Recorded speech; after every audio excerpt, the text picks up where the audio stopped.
Hi, Susie. How are you? Good.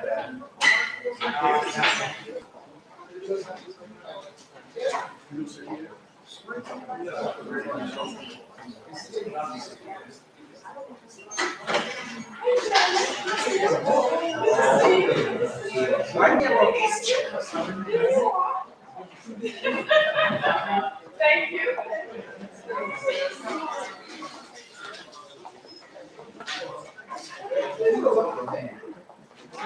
Hey, what's up, buddy? That's what I'm saying.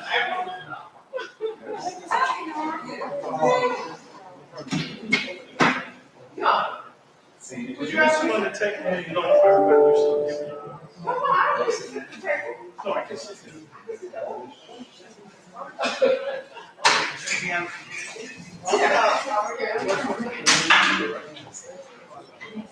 I know you want some.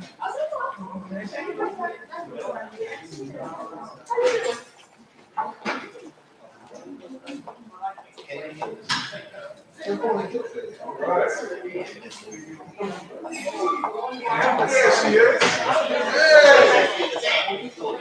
I see you with the flying colors on that.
I'm really tired.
We're gonna get going in a few minutes, guys.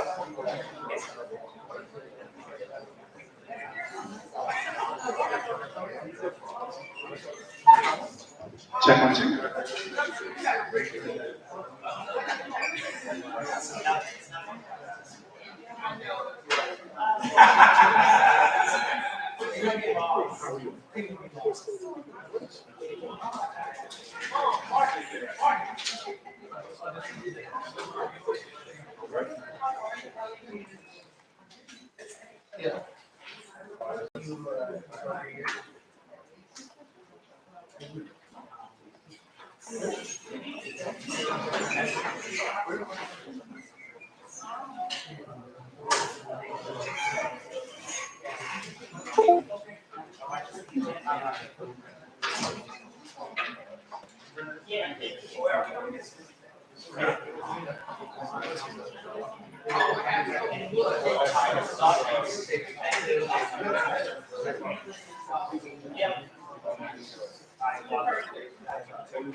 You got the score, right?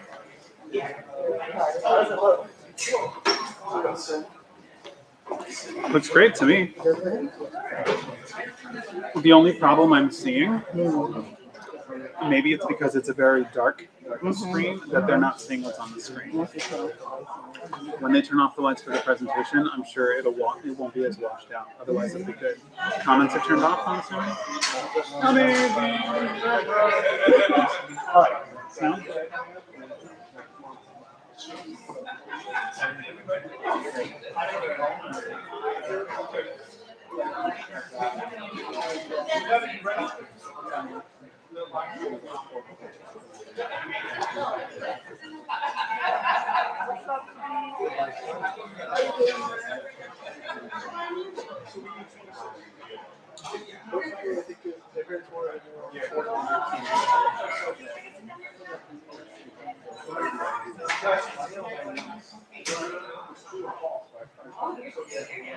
before I moved with my father, started 2 years ago, seeing how it worked with his sister. Because it was supposed to be affordable rehab, even back then. So,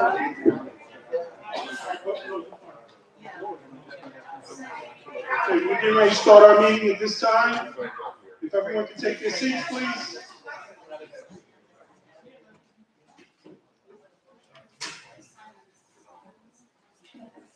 They have you as tech support? They have you as tech support? Yeah, I'm tech support. That's all right. I'm minding my own business.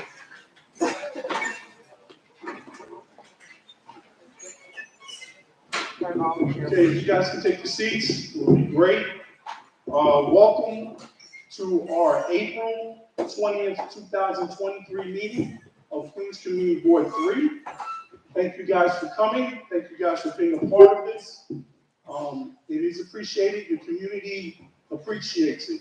Okay, we're going to start our program off. It's going to be a little out of order because we have a guest coming. When she comes, she's going to take over. We have our public participation session, and that's going to start with one of our board members, actually, Mr. Ed Wesley. Mr. Wesley. Thank you, Brother Taylor. I have very little charge left in my battery here, so let me start right away. I wanted to read to you the resolution that was passed by the Queens Civic Congress just a day or two ago. It addresses the 50 acres of land that is just west of City Field. The title QCC is an umbrella organization for about 60 to 70 civics in Queens. QCC Parkland Alienation Resolution. Assemblyman Aubrey has introduced legislation to alienate portions of Flushing Meadows, Corona Park for the development of a City Field Entertainment Center / casino. Queens Civic Congress views Parkland as a sacred and irreplaceable. In response, on April 18, 2023, the Queens Civic Congress approved the following resolution. Passed unanimously at the QCC General Meeting. Queens Civic Congress strongly opposes the alienation of Parkland, including but not limited to City Field, and we stand opposed to the bill introduced in the New York State Assembly, Bill number A5688. That's what I wanted to address, and I can just say extemporaneously, I was very surprised that Assemblyman This is Renetta English. I have introduced to such agree to that Laura piece has of been very legislation. responsive. He's a good friend of mine. I haven't been able to speak to him about why, what's the strategy, what are you doing?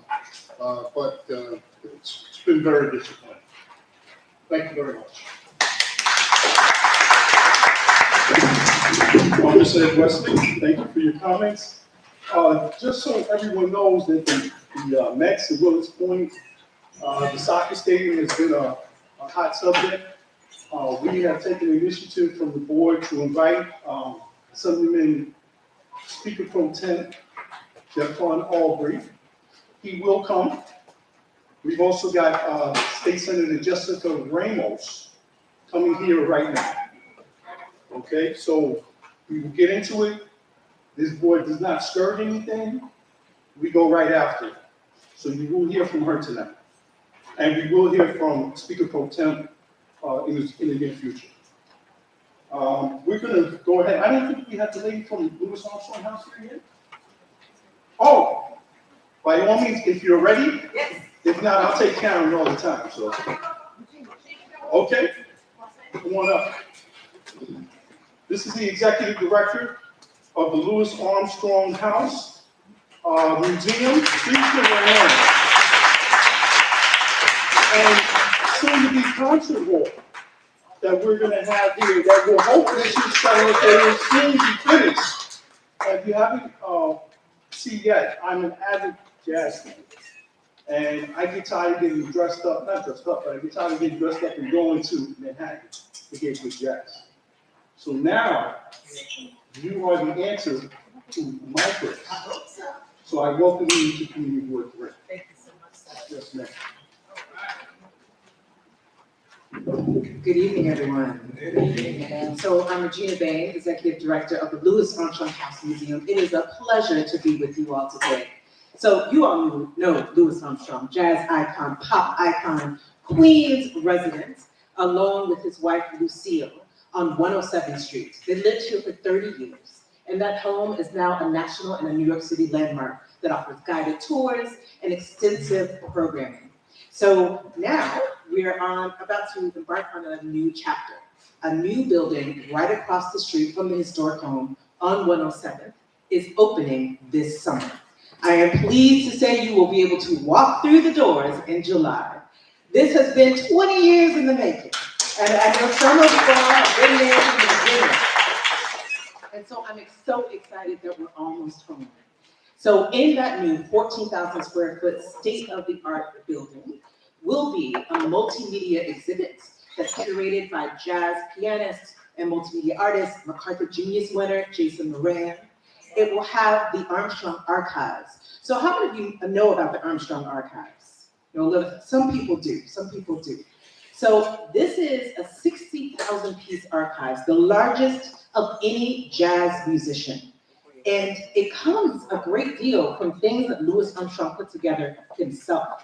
The letters he wrote, the letters people wrote to him, the music he recorded. He would have parties, and he would just set up a reel-to-reel tape recorder in his home and just record the parties in his home. People didn't know it. This before we had a sense of ethics about that. But he would record those things, and we have all of that in our archives. Much of that archives used to exist in the home. And when the museum became a museum, those things were taken out of the home and taken to Queens College, to the Rosenthal Library, so that they could be properly preserved. And I wasn't there at the time, but my understanding is at that time, there was a little bit of disconcertion about that. What's happening to these archives? Why are they being taken out of the community? They were being taken out to preserve them. But there was a promise made that they would come home. And now that promise is being kept.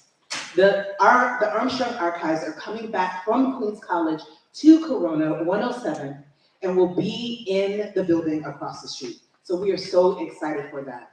And that's where researchers and students can come and observe the physical archives and then also the digital archives. And then lastly, the building will have a 75-seat performance space. So this is an intimate performance space where we hope to have all of the jazz musicians that are affiliated with Louis Armstrong come and play in this small, intimate Queens state-of-the-art space. It will be able to have live streaming. There's going to be a huge screen that will come down. We'll be able to screen movies indoors. And it's a space. And we want to be able to use that space not only for concerts, but for programming that impacts community and that is in the line of the values of Louis Armstrong. So Louis and Lucille were two Black artists who owned their own home in the 40s. That's a story we want to tell and use that jazz room space as programming space around housing, home ownership for our community. Louis learned to play the trumpet while being incarcerated in the Youth Juvenile Detention Center in New Orleans.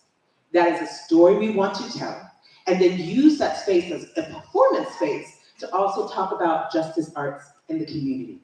That's what this space will afford us to do. It joins our outdoor space, the garden, where we always have a slate of outdoor concerts for the community. So we are very excited. We hope you'll come on over in July and be a part of history. Thank you, everyone.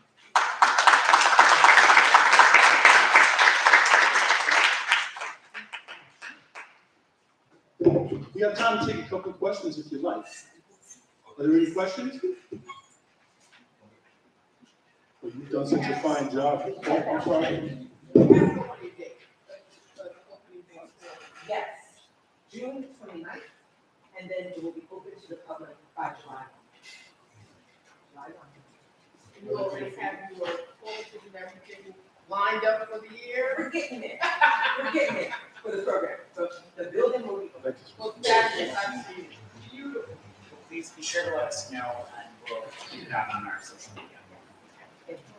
And we will definitely be I there. have a question. Wait, Yes. okay. for her. Are all his archives, are they gonna be placed in there? Because I know if they have exhibitions at certain museums, they do have like a lot of exhibitions at certain like museums and libraries. So are they all gonna be incorporated into his home? So the home base of the archives will be the new Armstrong Center. It's going to have a special room for those archives. It's humidity controlled. If there's a fire, there's a special fire suppression system. There are systems to protect that archives in that space. No, I'm just asking if you're gonna pull all of the material and put it in one place. Yes, we are. But we hope to do exhibits. We hope to be able to share what's in the archives with other museums and spaces. Okay, so you'll do the exchange? Yes, yes, we Okay, will. all right. Yes, we will. Hi, how you doing? Hi, I'm so happy that you're here. How are you doing? I'm so happy that you're here. So will you be having programming for young people, any sort of lessons that'll come out of the center? Is that some things you're trying to envision in the future?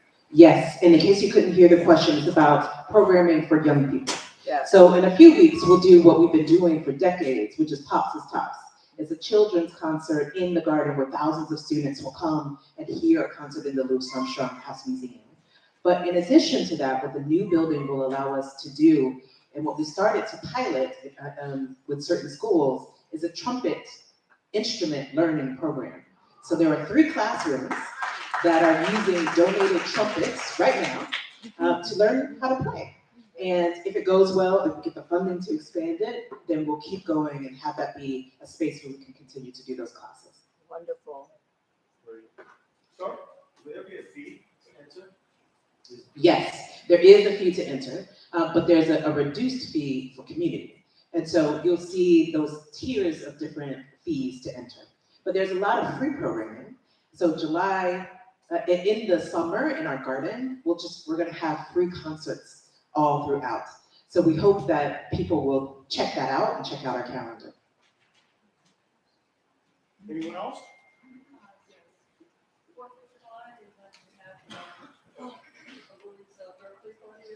Yes, we will have a 4th of July party. We will have a Juneteenth concert.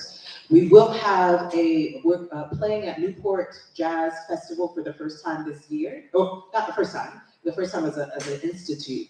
And in preparation for that, the people who will be playing at Newport Jazz will be playing in the garden first before they go. So there'll be at least 3, probably more summer concerts.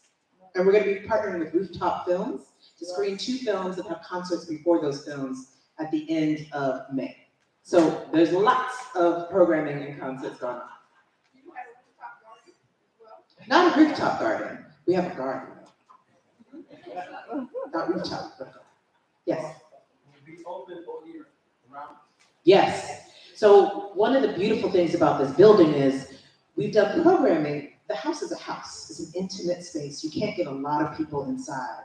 So whenever we have larger programming concerts, we would need to use the garden, which you can only do in the summer when it's warm. Now, we'll be able to do programming, concerts, things for students all year long indoors. Do you have any website or contact number? Yes, the website is louisarmstronghouse.org.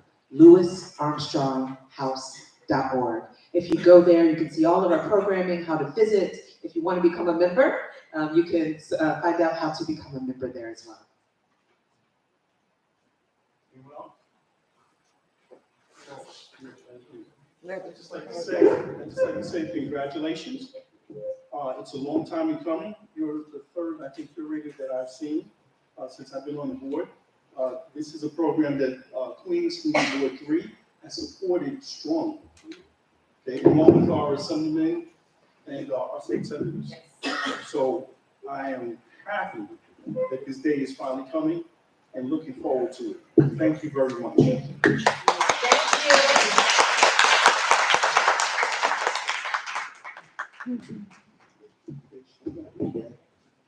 All right, we're gonna have Department of Environmental Protection, Robert Oliveri. I don't think he's here. Karen is here. Yes, we all know Karen, and that's not Robert, that's Karen, okay? So Karen, please, welcome. Beauty Boy 3. Please give her a welcome, please. Thank you. It's been a very long time, I know, but it's always so nice to see so many familiar faces, and thank you so much for the warm welcome. Chairman Taylor, thank you. I'm here.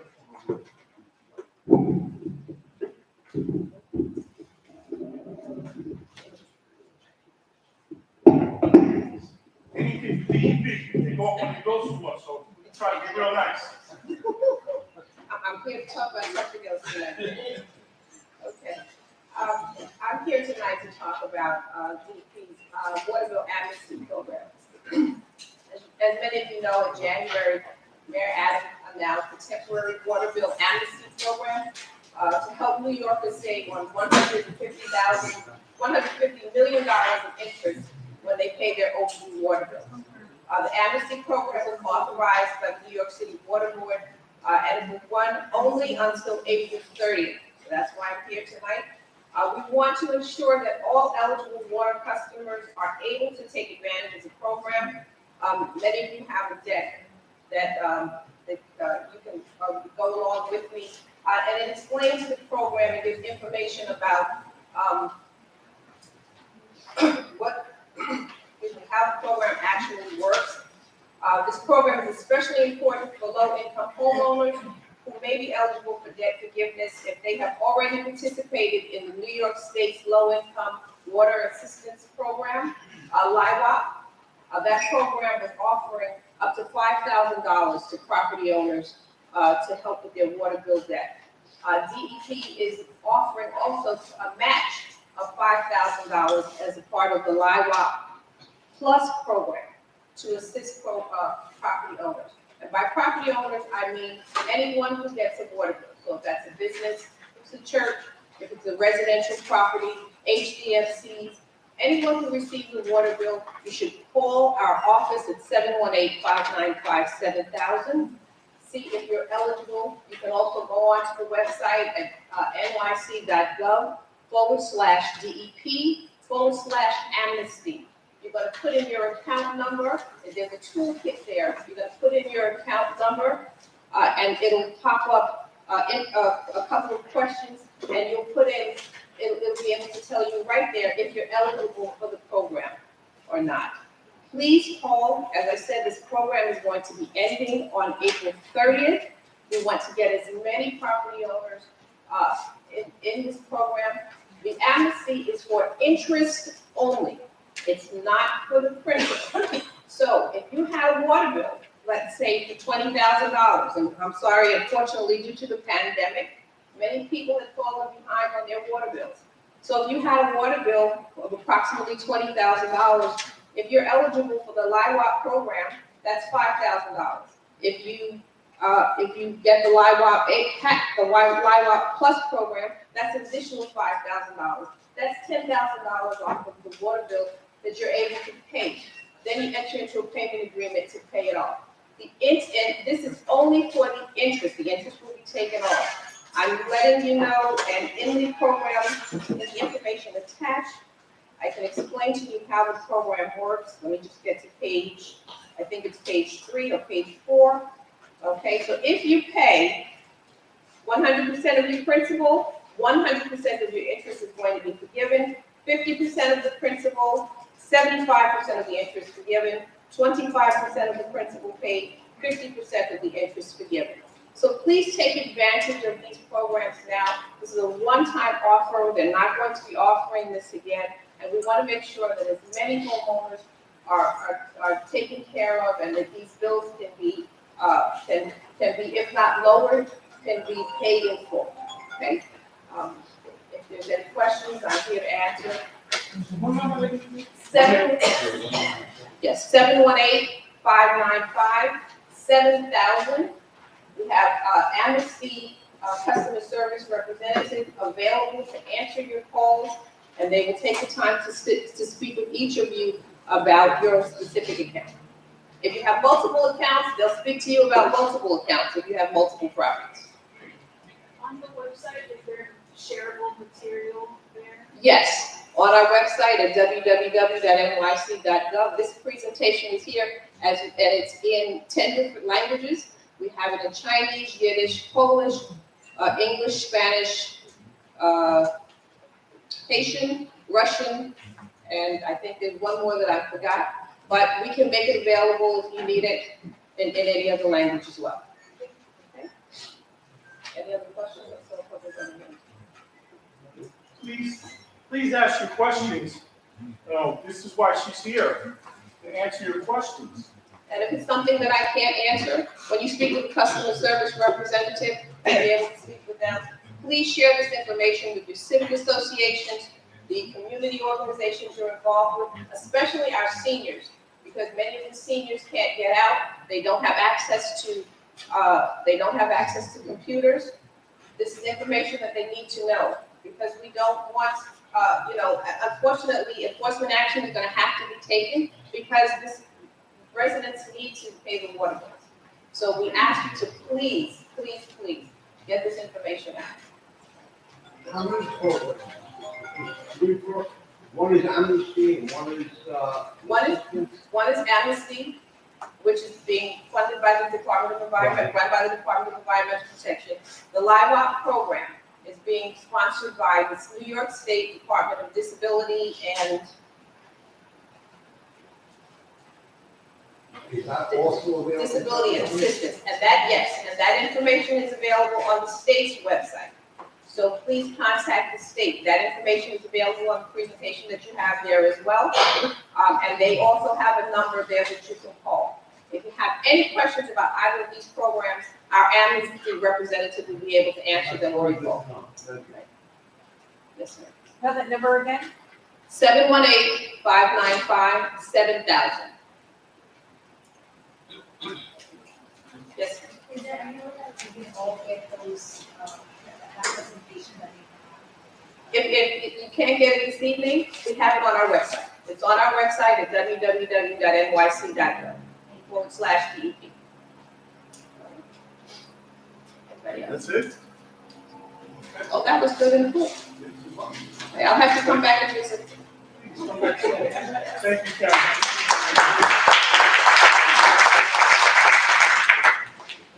Everybody's asking for numbers again. Everybody misses the Zoom, huh? Hey, don't put it in the chat. It's right here. All right, we're going to hear from OEM, Emergency Preparedness, Design. Let's give her a hand, please.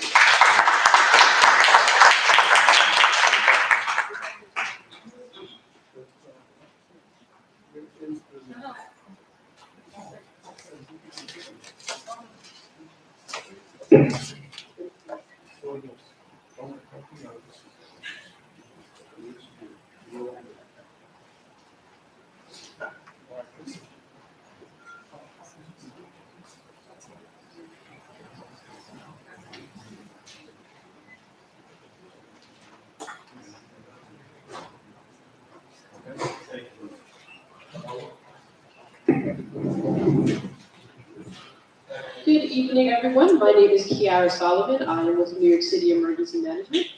And today I'm here to share our presentation with you about emergency preparedness. Yes. That's great.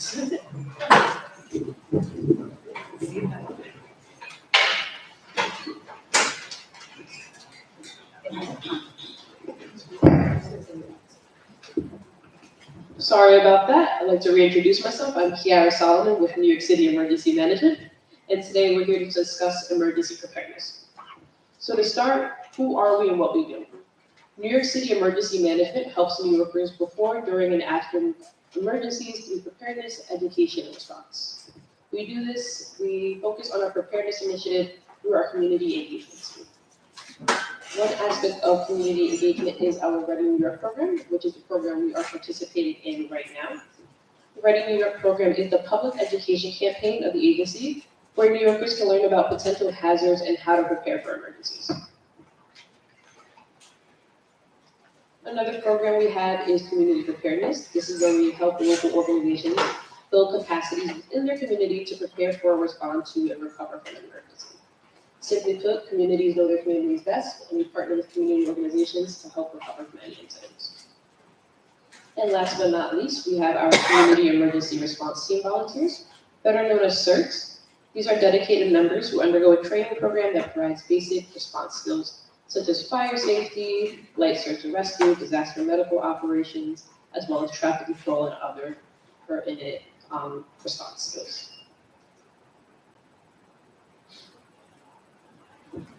And another community program we offer is something called Share Your Space.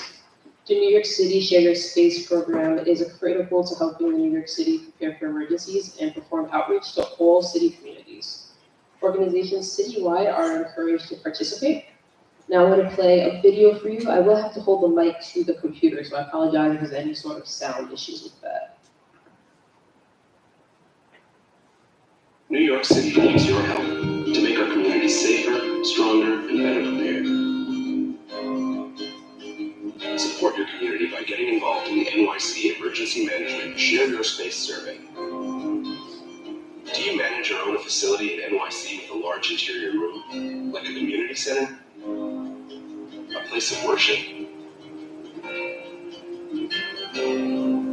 or a campus facility? These can be used for outreach, for training, as a gathering space in an emergency, or as a disaster recovery center for your community. Community spaces can be used as a resource before, during, and after an emergency. Organizations citywide are encouraged to participate. Go to nyc.gov/share your space survey. There, you can register your space. By working together, we can build resilient communities, one space at a time. Learn more at nyc.gov/share your space survey or call 311.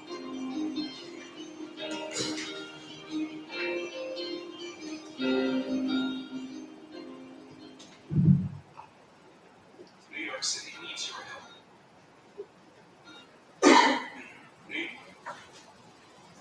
And another brilliant program we have to offer is Strengthening Communities. This is when we partner with local coalitions and nonprofit organizations to help respond to emergencies in your community. Here's another short video about Strengthening Communities. Emergencies happen. That's why New York City offers the Strengthening Communities program. It's open to local networks with strong community connections. Our experts help your network build a community emergency plan. And your network gets paid as it completes each step. Apply now, because it pays to be prepared.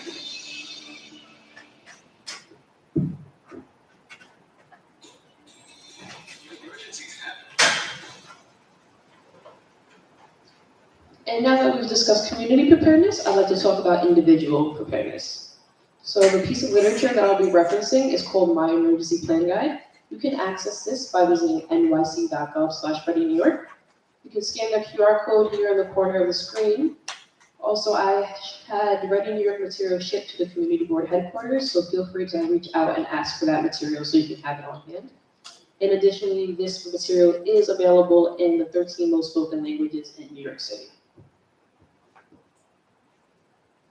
So to start, there are 3 basic steps to preparedness. Step 1 is making a plan. Step 2 is gathering supplies. And step 3 is staying informed. The first aspect of making a plan is creating an emergency support network. We ask everyone to have at least 2 people in your emergency support network, someone inside New York City and someone outside of New York City. This way you can have multiple forms of contacts during an emergency and multiple opportunities in an emergency. Additionally, we ask that everyone write down important health and life-saving information, such as your medication, and not just the name of your medication, but the milligrams and what's the purpose of said medication. We also ask that everyone have a transportation plan in mind. If you're someone who's big on public transportation, consider other options such as a taxi, Uber, or Lyft. And if you're someone who focuses on private transportation, perhaps consider taking the subway or the bus in the event of an emergency. Another important aspect of making a plan is knowing when to go and when to stay. Knowing when to go is when you need to evacuate your home in a hurry, Oftentimes, an emergency that would require you to leave your home in a hurry would be something such as a fire. And then there are other emergencies of when to stay, also known as shelter in place. You would typically shelter in place during weather emergencies such as a extensive heat wave or a snowstorm. And if you do have to evacuate, it's important to know where your shelters and service centers are, as well as which hurricane evacuation zone you live in.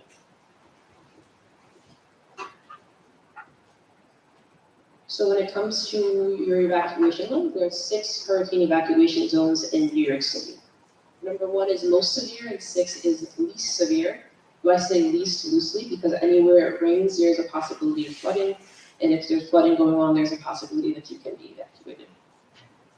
So to find out your hurricane evacuation zone, I encourage everyone to visit nyc.gov/knowyourzone and enter your address. And if you're unable to access the internet, you can call 311 who can give you information to where your evacuation zone is.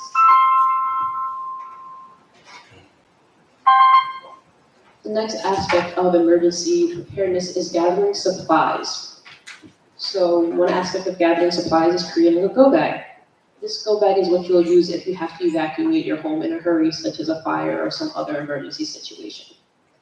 If you look at the image here, you'll see that there's multiple items that should be included in your go bag, such as a first aid kit, glasses, toiletries, small amounts of cash, and copies of your documents. And notice that I said copies of your documents and not the original. Chances are you'll need copies of your original documents on a day-to-day basis, which is why we said keep a copy in your bag. Everyone in your household should have a go bag. Children, grandparents, even your pets. Everyone gets their own bag because everyone has their own needs. And another aspect of gathering supplies is creating an emergency supply kit. A go bag is good for when you need to evacuate. An emergency supply kit is when you need to stay home, such as during a weather event such as a snowstorm where you can't leave your home. We encourage you to keep about 7 to 10 days worth of supplies in this emergency supply kit. And the last aspect of emergency preparedness is staying informed. The city offers a service called Notify NYC. This is a free opt-in notification service that allows New Yorkers to receive information about emergency situations and planned events throughout the city. Notify NYC is offered in 13 languages, the 13 most common languages spoken in New York City. And these notifications are not just limited to emergency events. You can opt into any other events you'd like to know about, such as planned events, weather events, traffic disruptions, transit disruptions, and anything else here on this list. To sign up for Notify NYC, please visit nyc.gov/notifynyc to receive email or text messages alerts. You can follow us on Twitter, or you can download the free app on all mobile devices. And that concludes my presentation for today. Are there any questions? I see a hand in the back. Yes, sir. Yeah, I didn't get the website, the last picture. Thank you. Any other? Yes, sir. Yeah, I have a question concerning the languages. You know that in New York City, is spoken over 200 languages. And you guys include only 13. What about those that are not included in these 7 languages? There's a language that you need access to that is not listed there. We encourage you to call 311 where we can put you in contact with something called language access, which can translate anything into a different language that's not within the 13 languages. Any other questions? I have one. Yes, ma'am. Okay, so this is supposed to be in case of an emergency, right? Yes. Okay, so at this time, like based on everything that's going on in New York City, you know, with all this mental illness and instability, like, you know, if this is supposed to be something to protect us in case of an emergency, well, would you happen to know why we were never like provided with mental health mobile units with partitions for people to just walk in whenever they feel like it and talk, maybe get referrals to people? Because I mean, you know, with every single day in the news, like in New York City, we hear about something transpiring that maybe could have been prevented because people are still suffering from this huge catastrophe that we had, COVID, you know, the brain, the heart, you know, they all function. Isolation, damage, change of life. Thank you for bringing it up. That's a wonderful point you made. I'll have to defer that to the Department of Health and Mental Hygiene. They offer counseling services for things that you just mentioned. Yes, sir? Yeah, hi, I can verify I thought it was great. Great. Fine tune it, yeah, give not give the location. But something might happen, let's say the internet is interfered with, do you have any sort of, any other sort of lower tech notification of a radio broadcast? So New York City Emergency Management partners with local news, and in addition to that, you can call 311 and have them call your landline or a cell phone if there was emergency notification being sent out. So if you're unable to receive text messages or you're out of a Wi-Fi location, 311 can call you with the update. I see no other questions, so I'm going to return the mic. Thank you for your time, everyone. Thank you very much. Just give me a minute, please.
All right, while we're waiting for our state senator, she says she's 3 to 5 minutes away. I don't want to start something and we have to stop in the middle of it. At this time, I'd like to introduce the new members of Community Board 3. If you can please stand and introduce yourselves to your community, one at a time.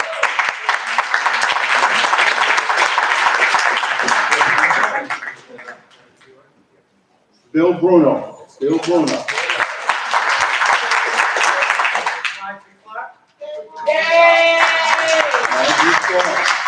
Long-time resident, beautiful lady, East Elmhurst, and it was a great choice by the borough president. Welcome. Hallelujah. Okay.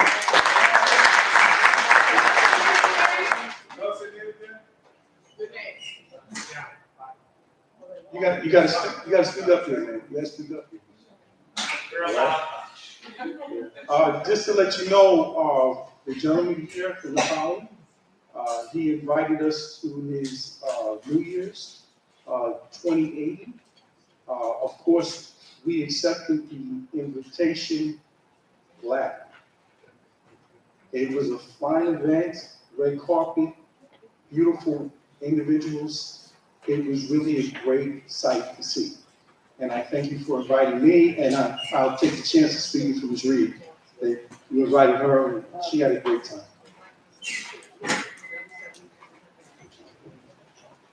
Well, I'm shuffling here. I got 3 minutes.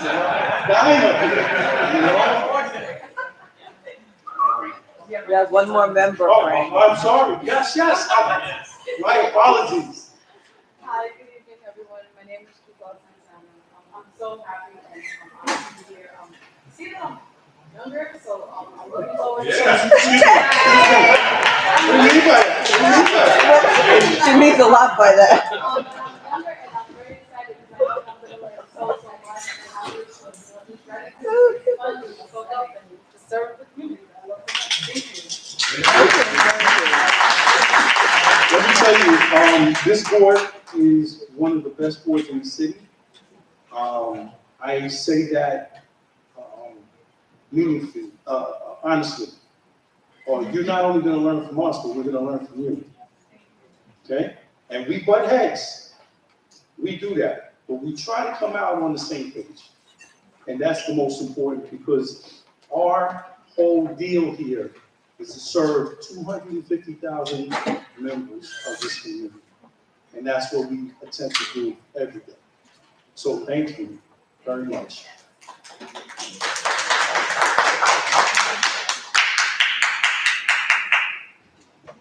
Can you keep that up for another 10 minutes? Right there, you want to take one?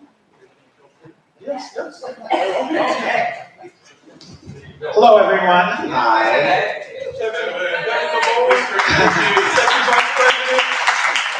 Hi, thank you, Frank. So as you all know, my name is Kevin Hughes-Naboa. I'm your second vice chair. I was doing a little spring cleaning over this past weekend, and I came across some old documents from the years here on the board, and it struck my fancy. The top 9 things community board members need to know, all right? And it actually discusses what conflicts of interest are and what is a proper abstention. So I thought since we have a few minutes to kill some time, I can actually read from what the city says under conflicts of interest so that we understand when you vote yes or no, what a proper abstention is, okay? All right, we were looking for this a while ago and I found it. So, number 1, community board members are part-time public servants subject to the city's conflicts of interest law, found in chapter 68 with some special requirements. Community board members cannot vote on any matter that could result in a personal and direct economic gain for themselves or any associated person, business, or not-for-profit organization. Community board members may participate in discussions about matters in which they have an interest, only after disclosing that interest to the community board. Community board members may not represent their private businesses or a private client before the community board. Community board members who also work for a city agency cannot vote on any matter concerning their city agency. See, I get a little razz from some of the board members here because whenever a school is mentioned in any of our motions, I work with the Department of Education, and I was advised by the Conflict of Interest Board, because I work for a city agency, I cannot vote on anything related to my city agency, which is why I always have to abstain when the word school pops up in a motion. So if you work for a city agency, it applies to you as well. Community board members cannot have a job or ownership interest in companies or not-for-profit organizations that do business with their community board. Community board members may serve on committees that regularly consider matters concerning their private interests, but cannot vote on such matters and must disclose their interests before discussing such matters. Community board committee chairs cannot have an interest in a firm or not-for-profit organization that regularly has matters that come before the committee. And finally, committee board chairs are permitted to have interest in companies or not-for-profit organizations that have matters that come before their community board. So, long as they step down as chair at meetings where such matters are discussed or voted on, now I'm going to hand it back to Frank. All right, without delay, I made a call, and here she appears. She's our fighter, our angel, our confidant, everything to us. She's a star that we expect very big things from. And I said, listen, I need guys to talk about the Mets. The Mets are a hard issue, really, for me. She said, no problem. I will be here. So without delay, our state senator, Ms. Jessica Raymond.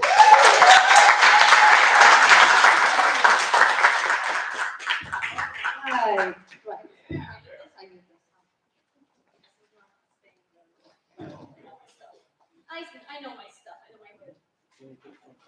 That's all right. Hi, good evening, everyone. Buenas noches. I'm New York State Senator Jessica Ramos. It's such a pleasure to be here with you tonight. I appreciate everything that you said about me. That's very kind of you. Probably one of the proudest titles I hold is that I'm a former member of Community Board 3. That's right. And a lot of you know that my father before me too. It has been a labor of love to really care about our community. I've now been state senator for 5 years and I can't believe it. A lot has happened since we survived the whole pandemic. And I'm very thankful to each and every one of you for all the things that you have done to make sure that we keep our community together in the face of adversity, in the face of so much. I actually came straight down here from Albany. Many of you have seen, I'm sure, in the news that we don't have a budget yet. And that is actually very concerning because, as I'm sure many of you know, the New York State budget pays for a lot of the social service programs that we highly depend on here in our neighborhood. And then some, because it's also the funding for our schools, it's also the funding for our hospitals, it's also about laws like raising the minimum wage, which is something that I've been championing in the state Senate. I believe that this budget is particularly important because we know that there may be a recession that we're facing.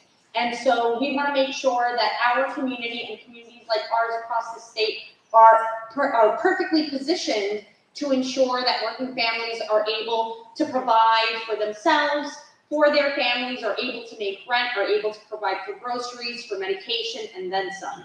I'm really happy to be here and to be home. I've been really homesick. And it's not just about the food, because you know our food is the best and Albany food is horrendous. But it's really nice to see friendly faces and a lot of my former community board colleagues. A lot has been going on, and I know most of you wanted to hear from me when it comes to the Citi Field deal. I'm here to say that I don't have a deal. I know that Assemblyman Jeff Aubrey has introduced the bill, and many of you have noticed that I have not.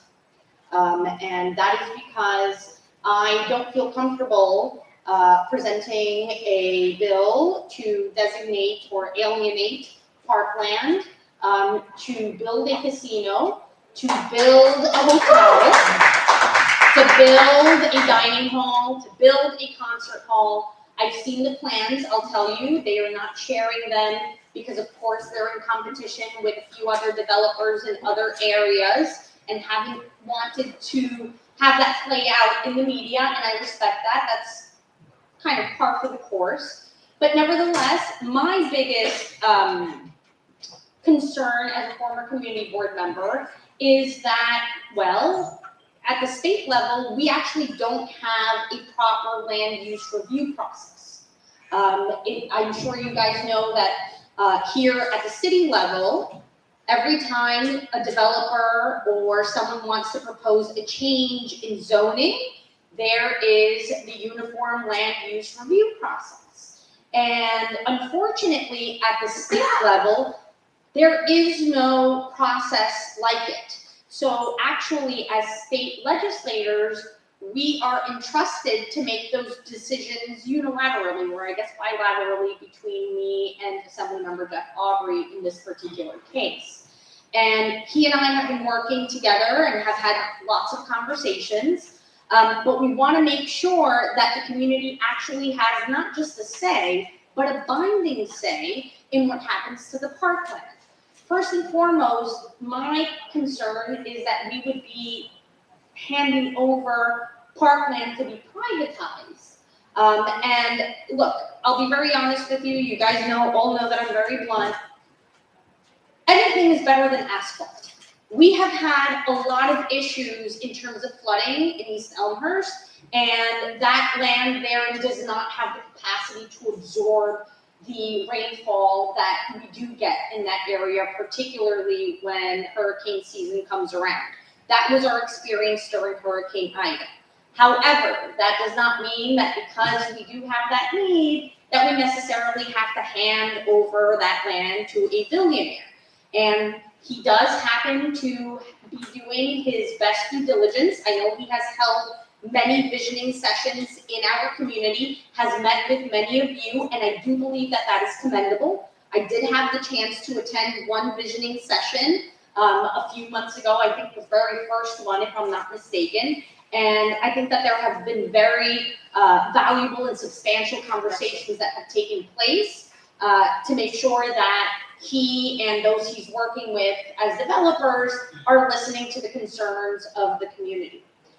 My issue largely is that I actually don't think that I should have the unilateral power to decide what happens to that land. And so a lot of the bill language that we've been exploring is actually in figuring out how we can include the uniform land use review process, otherwise known as ULURP at the city level, and ensure that we are able to tap into that as the best possible vehicle to make a decision about that land.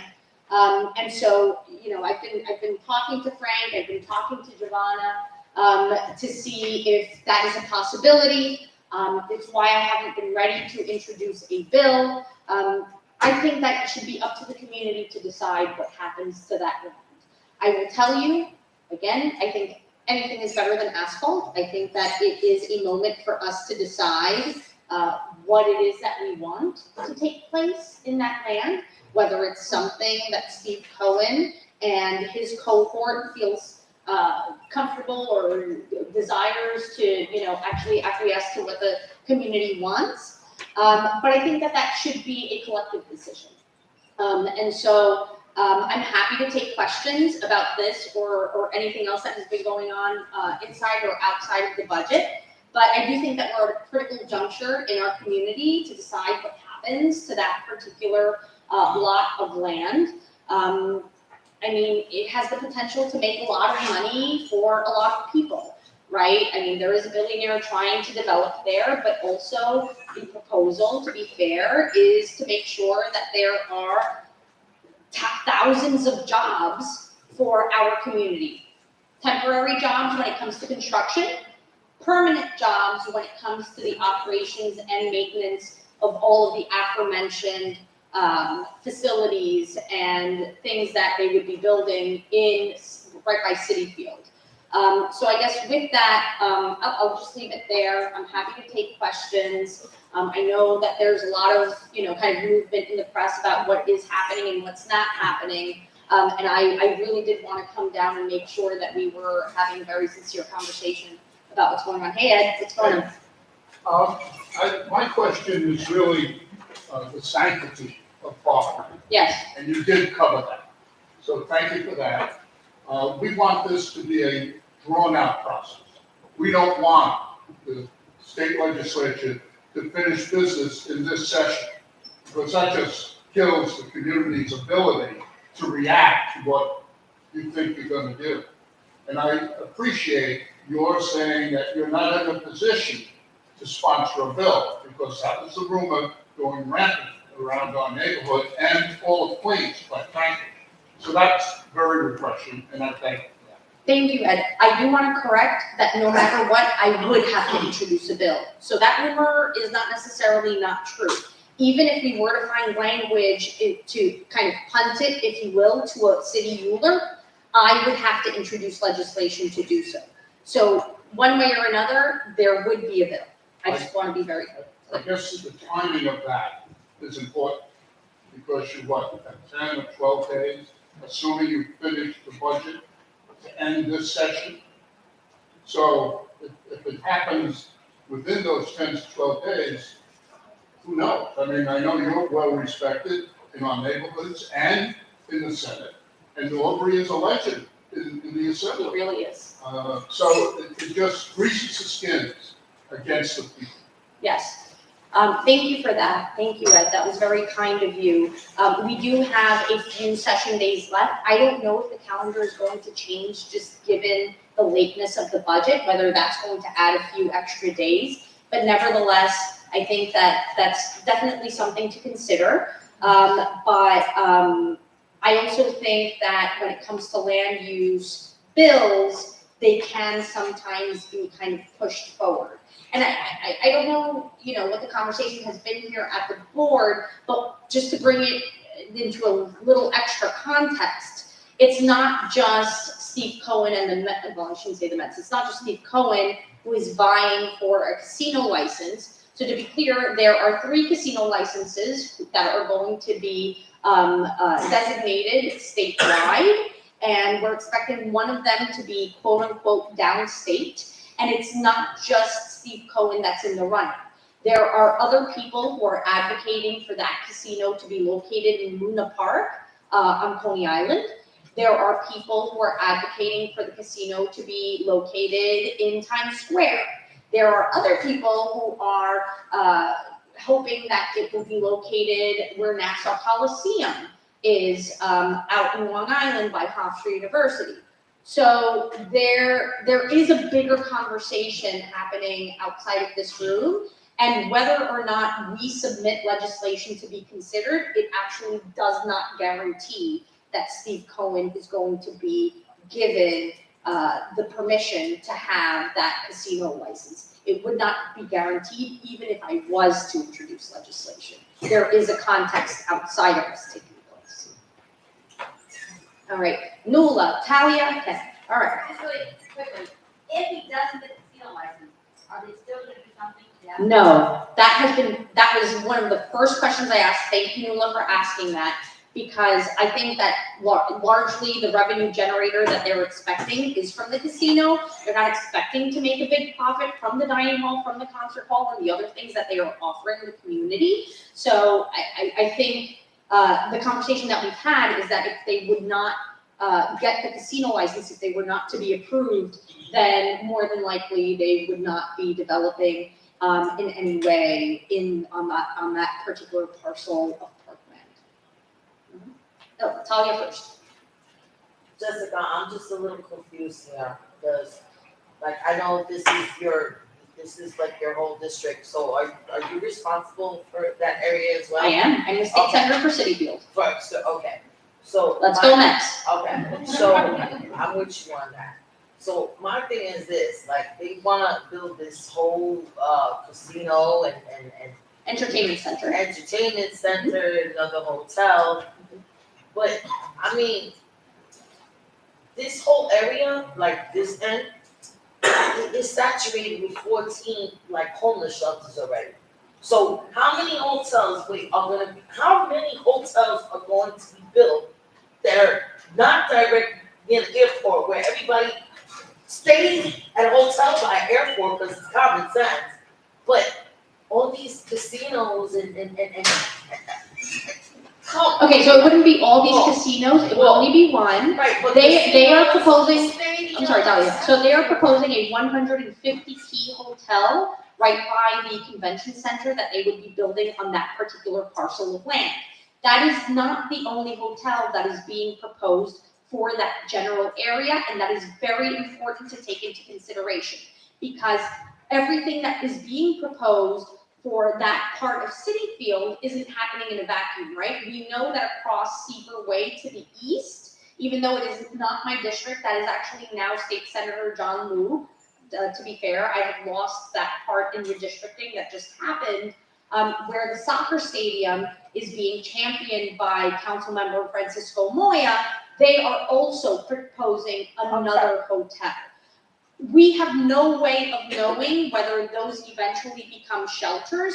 I would argue that the people who they're talking to is probably a little more high-end than the other hotel operators that we have in this part of East Elmhurst. And that's another part of the conversation to be had about whether those things being built is actually for us.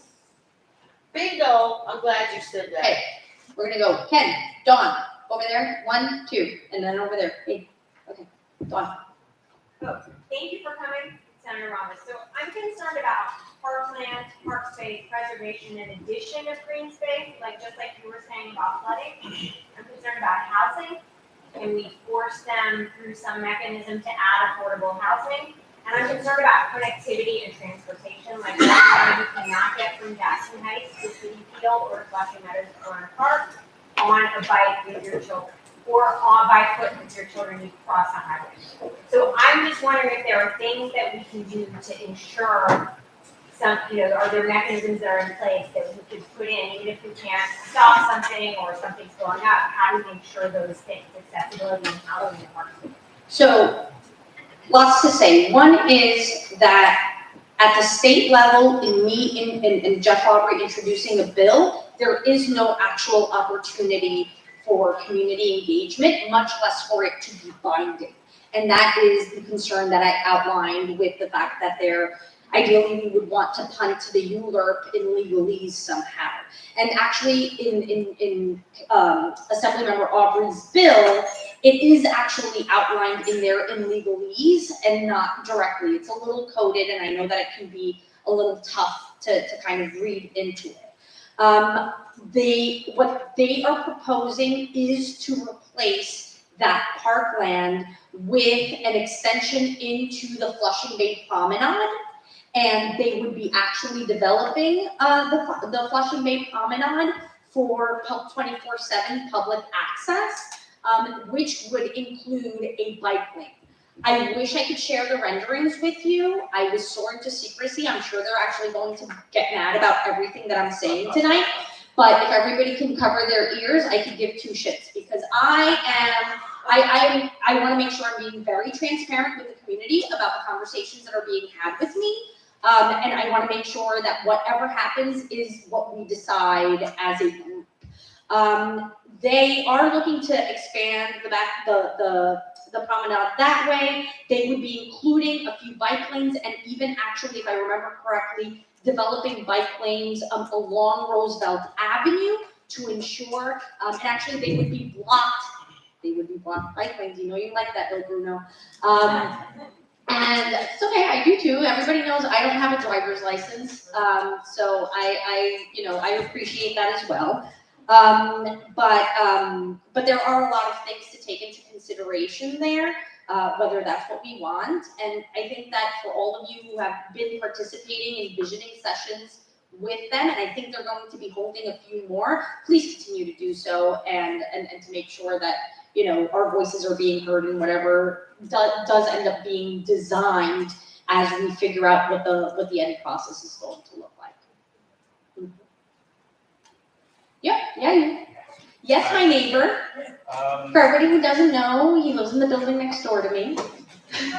My name's Sean. Hi. Sean, you have to get all right about it. Okay. The land you're talking about, is that the land where the auto shops used to be? No. It is a parcel of land along Roosevelt Avenue, just southwest of City Field. So we're not crossing over Seaver Way into Willets Point, the brown field that is being developed for the soccer stadium, and the deal that was announced a few months ago with Councilmember Moya and Mayor Adams. That is not what we're talking about. We are talking about the land west of City Field and towards Roosevelt Avenue. All right, thanks. No problem. Yes. Give me 1 second, because there were two women back there who had some questions. Yes. Hi. Megan here, Dr. Relay. Wasn't this land that was set aside for housing originally? No. This was not that land that was set aside for No, housing? ma'am. Okay. Now, This land has never been set aside for anything aside of parking.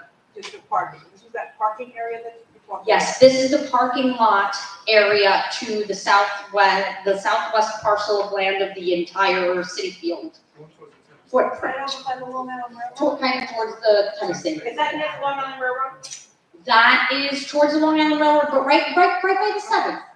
Right by the 7th. But now going back to the hotels, I mean, the Marriott Hotel on Ditmas right now is now being turned into a homeless shelter. Yeah. So how many more hotels are going to be built? So as of right now, there are two being proposed. It would be one that's being proposed by the soccer stadium across Seaver Way, and then I suppose this proposal that we're hearing from Steve Jackson Cohen. Heights and East Commerce, with all the traffic that we have right now, Oh, that was what I missed. and that with our traffic right now, and then with our Yes. shortened no Yes. park lanes. So now we're going to have supposedly a soccer stadium, Yes, a casino, which we already have over in Hosen Park, the big casino there. where are people supposed to go? On their bikes, on their cars, weekend. I mean, I went to a game, because I'm a Dodger fan, and I just come in once a year. That's okay. It took us almost 3 hours to get home because we had a tournament, we had the tennis tournament. Just to get out, 3 hours. Yes, I agree. It's just like, I mean, Listen, to infrastructure. be honest, I'm sorry, what's your name? Deacon Mary. Nice to meet you, Mary. Hi. To be honest with you, you know, I don't know if everybody knows this, but the 7 line is actually the most profitable line in all of New York City. So kudos to everybody who takes the 7. But that means that when we do, if and when we do add, we're creating an entire new neighborhood in Willets Point potentially, right? We'll be adding people for games and all sorts of whatnot. I'll be honest with you, I'm a big fan of figuring out whether we can extend the N and W East, right, along that Northern Boulevard, Northern Corridor, because there would be just too much of a burden on the 7 line. It's packed as it is. It's packed, it was so packed. Yeah, I've grown up as a Just to tuna. get onto the train, it took so long to get onto It won't be enough. It's not. It's not. It already is one of the train lines with the most frequent service. I actually have to say that despite even my own frustrations with the 7 train, it does run better statistically than nearly any other line in our system. Yes? Hi, Kathy Farron. Just curious to know if any studies have been done piggybacking off of the transportation questions. Has any studies been done No. to see what impact this is gonna have? No. Okay, so. This right now, where we are, so I think there has been an environmental impact study done for the other project, but I don't think that our new billionaire neighbor has gotten to that point yet.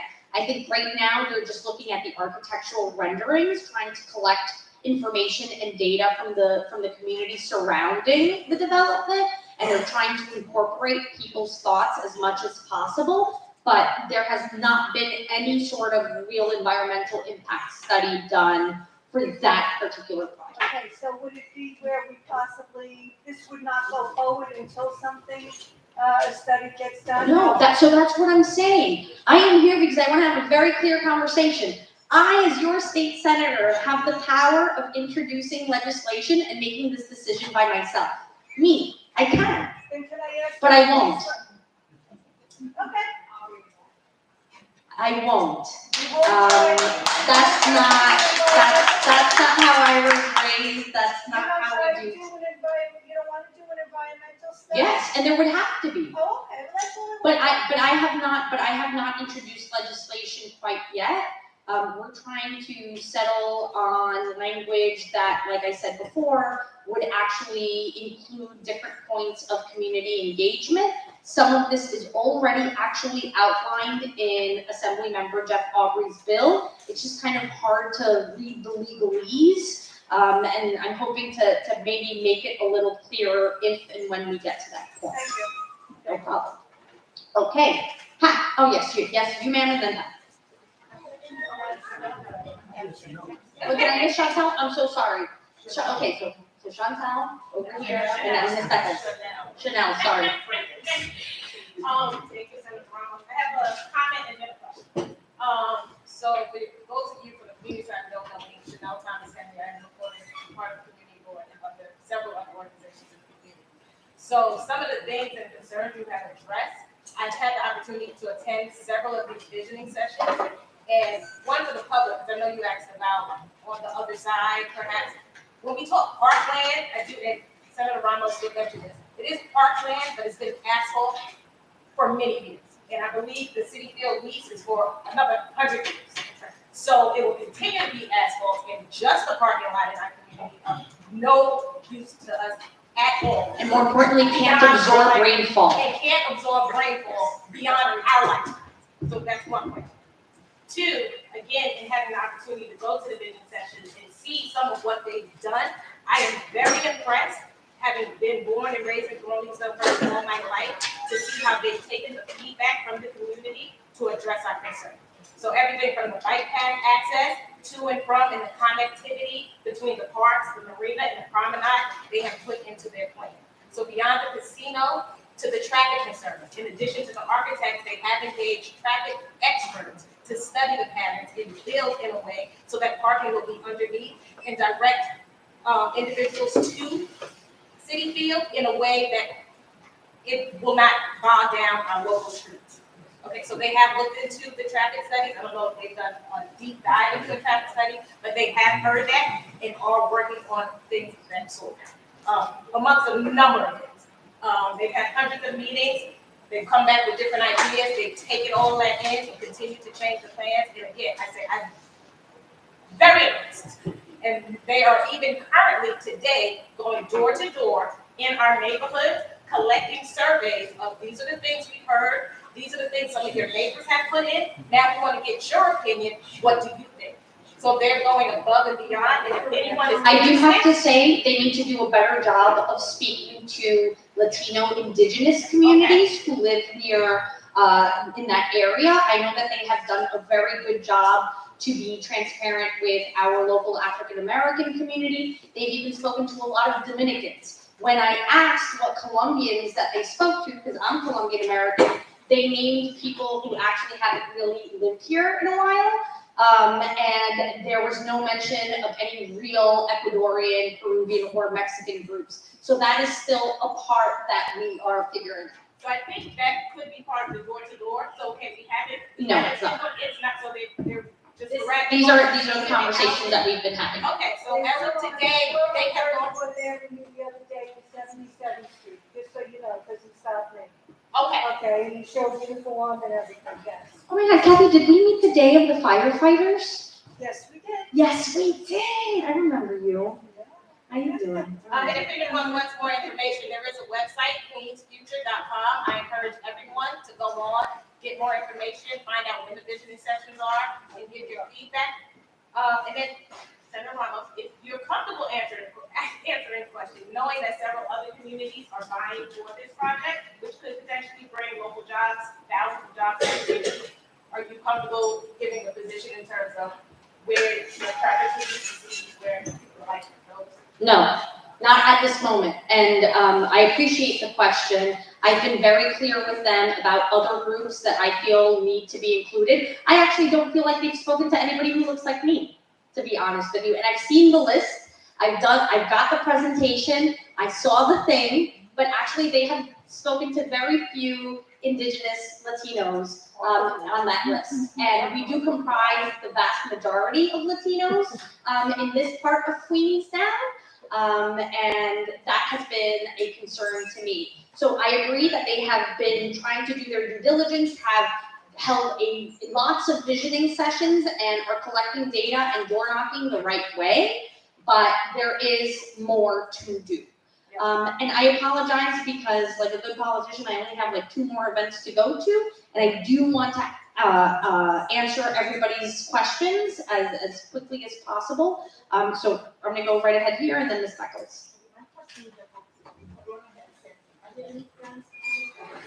What Corona Health Center? Is it the one on 108? Oh, the one on Junction Boulevard that has had scaffolding for forever? It's a city-owned building. I unfortunately can't give you an answer. I have too been concerned about the future of that building, but I would imagine Councilmember Moya should have a better answer for you because it is a city-owned building that is run by a city agency. That's what I Good. We've been inundated with shelter. Yes, we have. It would be blessed to put out this. Who's gonna advocate for the community? Our locals are. So we have tried to have as many conversations with Mayor Adams as possible. Let me say that it's not just our community that is being inundated with the opportunity to house asylum seekers. I think they see our community as kind of an ideal environment, given that most asylum seekers are Venezuelan and Colombian, a lot like our local people. But unfortunately, the fact of the matter is we have been serving as a home for homeless people now for a very, very long time. So I'm sure you guys saw in the newspapers that Mayor Adams has been asking President Biden and the feds to step up with funding. We're hoping that that's true, because I honestly have been very concerned about the city budget. The city budget is due June 30th, and he has announced cuts to schools. He has announced cuts to libraries. He has announced cuts to all sorts of important institutions in the name of the billions of dollars that need to be allocated for asylum seekers. And I'll be honest, I've been a little worried about that rhetoric because we, of course, don't want to create animosity, and we want to make sure that everybody is provided with things that they need as best as possible. And I feel a particular way because from Albany, we've actually sent every single dime and nickel for our public schools now for the past 2 years. We've actually won foundation aid funding. That's what you guys sent me to do, and we got the funding. So there's no reason why our schools should be cut. In the last city council budget, my youngest son goes to PS 69 in Jackson Heights, 2 blocks away from where I live. That school alone was cut by $500,000 in the last budget. That's not right. That's not right. And there wasn't a need to do it back then. So I'm not sure why cuts are being announced again. But I think we should be paying attention to that budget fight. And I do agree with the mayor that the federal government needs to step up and send the appropriate funding. But also, we're talking about asylum seekers. Their paperwork to get work authorizations, I do believe needs to be accelerated, right? Because the minute that many people here, I'm sure, have had the immigrant experience, if not you, your parents, right, like me. The minute you get that those working papers, you're going to go out and get a job and figure out how you're going to provide for yourself and for your family. So I would also get on our federal representatives, on our senators and Congress people to do their job and voice that concern and actually make sure that we get comprehensive immigration reform across the board. That would be great for our community. Anyone else before I bring you go?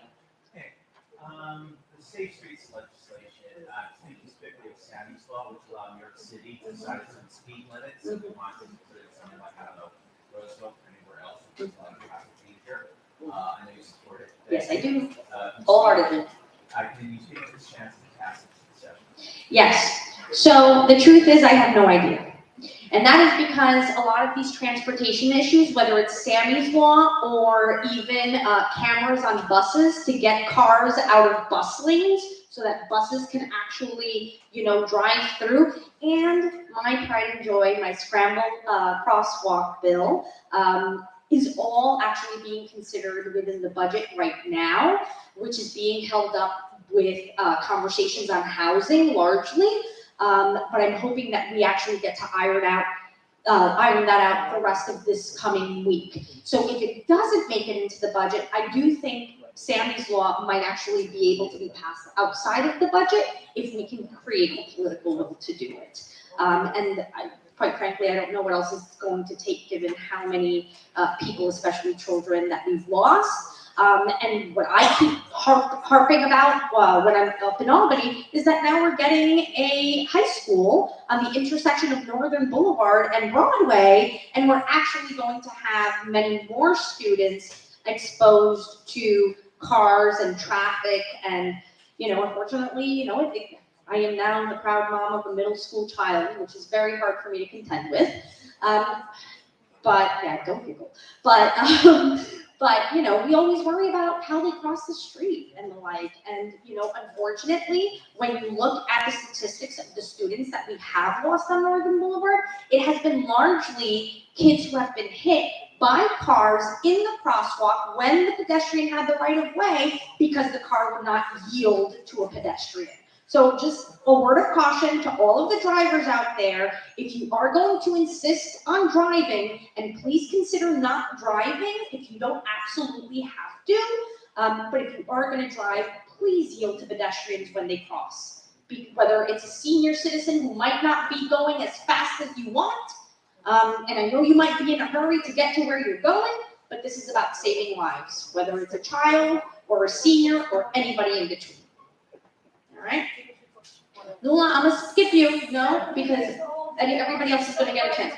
Very quickly, because I gotta run. 1, 2, 3. I have a concern about salary. So I do notice that in regards to the average, there's discrepancy with market rate and actually because we made, especially during the past year. Is there any conversation continuing on how they're going to come to like realistically pricing? No. No, so, very quickly, the governor has proposed what she calls a housing compact. It has been largely focused on increasing density outside of New York City, in the suburbs, whether it's Long Island, Westchester, Putnam, and Dutchess counties. She has also expressed interest in more FAR to make sure that we can build kind of bigger and wider. It has to do with the area that is covered by building, if you will, on a particular parcel of land. And I have to say that all of those proposals so far have kind of fallen on deaf ears. But when we talk about AMI and how housing is actually allocated to people, that is largely decided by city government and not state government. Yes. Okay, but you can call the office, and everybody knows you can call the office and we can talk these things out, or you can email me.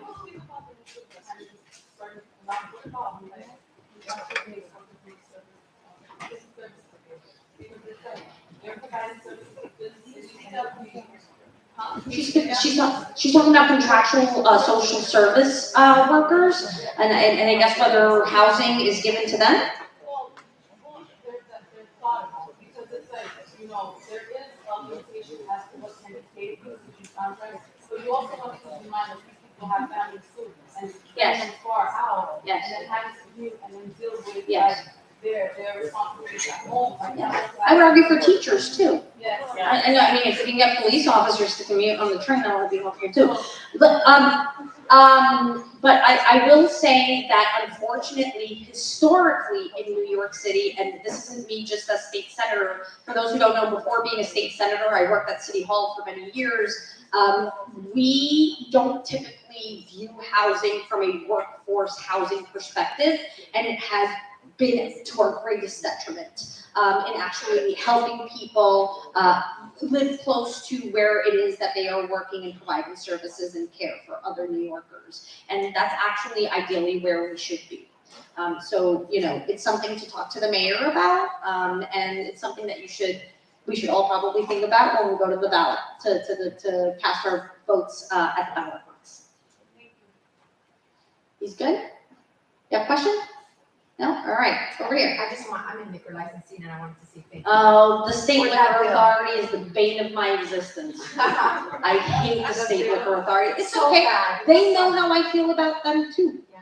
It's okay. I have written so many letters about so many things. One of the things that would frustrate me so much when I used to be a member of this community board is to see so many people come with all of your savings, investing in our community, to open a small business, to create jobs, to provide us with good food, to, you know, give us a safe space to be ourselves, and, you know, be denied or, you know, be given a whole labyrinth of things to hoops to jump through in order to get your liquor license. And I am so sorry, because it's not even just us.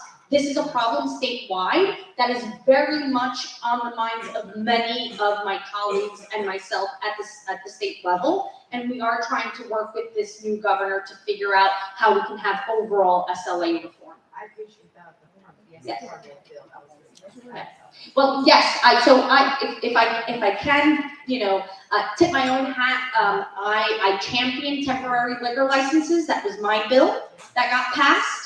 And liquors to go, drinks to go was another one that we got done to see if we could help our restaurants recover from all of the mumbo jumbo that the past governor made you guys jump through. I don't know, luckily we got rid of him, I guess. All right, how are we doing? Good, okay, well, thank you for having me tonight. It's been a pleasure to be back. And please know that you are more than welcome to reach out to the office at any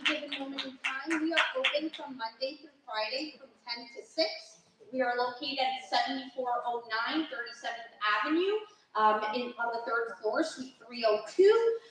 With me tonight is Jessica Rosario from my team, Ashton Alna, my senior advisor, and I don't see her here now, but yes, but my chief of staff, Esther Rosario, was also here with me. I kind of have a crazy night where I'm jumping from one borough to the other, but I did want to make sure to be here to answer any questions. Please know that Assemblymember Jeff Aubrey and I are working very closely to figure this out.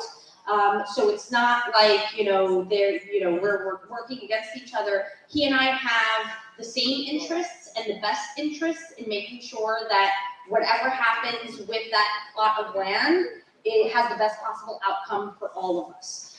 So we want to make sure that we are working with you, listening to you, and we'll see if there is action over the next few months. But please know that I don't work for no billionaire. I work for the people of Jackson Heights, Corona, and Elmhurst. So I wanted to be here to leave that very clear.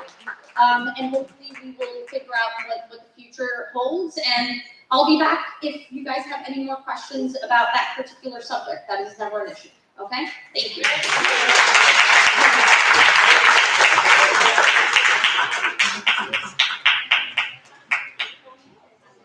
Our state senator is Jessica Ramos. Thank you so much for getting her down here safely. Yes. No.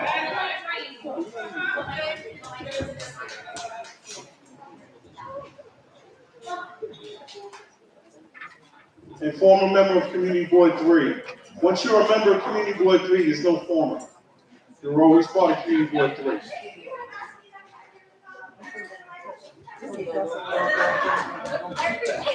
Thank you.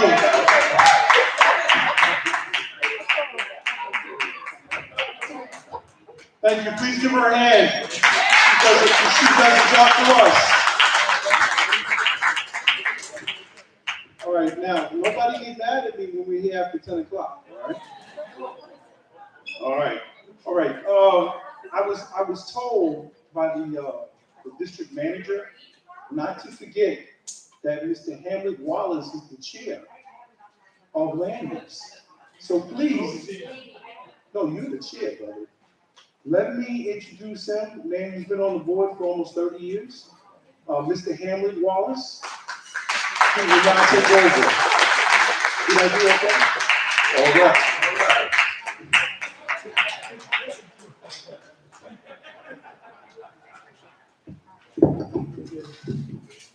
Good evening, Community Board 3.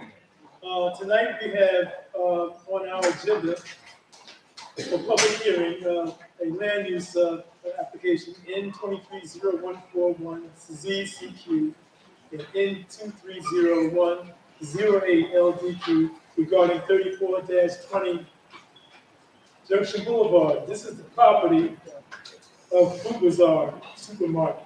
Just to make sure you get the orientation. It's right across from the Corona Health Center. This is an application for a fresh food store connection with the development of a mixed-use building. And when I say mixed-use, I mean a building that would have residential and commercial use or retail use within the same building at the site. So the fresh food program, this is for a certification. And this is the only thing, the building itself is as of right, but the certification needs to be considered. At this time, I'd like to invite the design and the team together regarding the property. Ms. Stephanie Mazzari. And who else? See, we come to the architect, I believe. Thank you.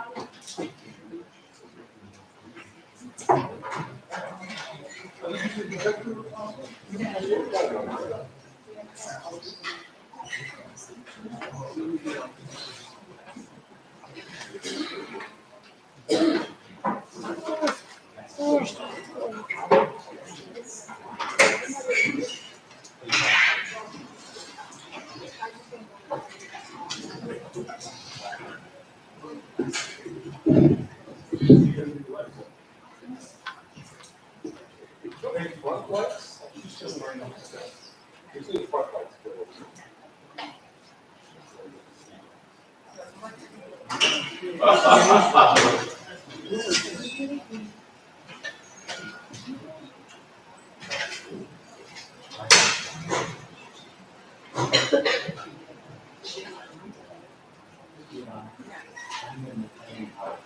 Oh, wait.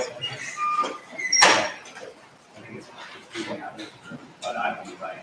I think it's me.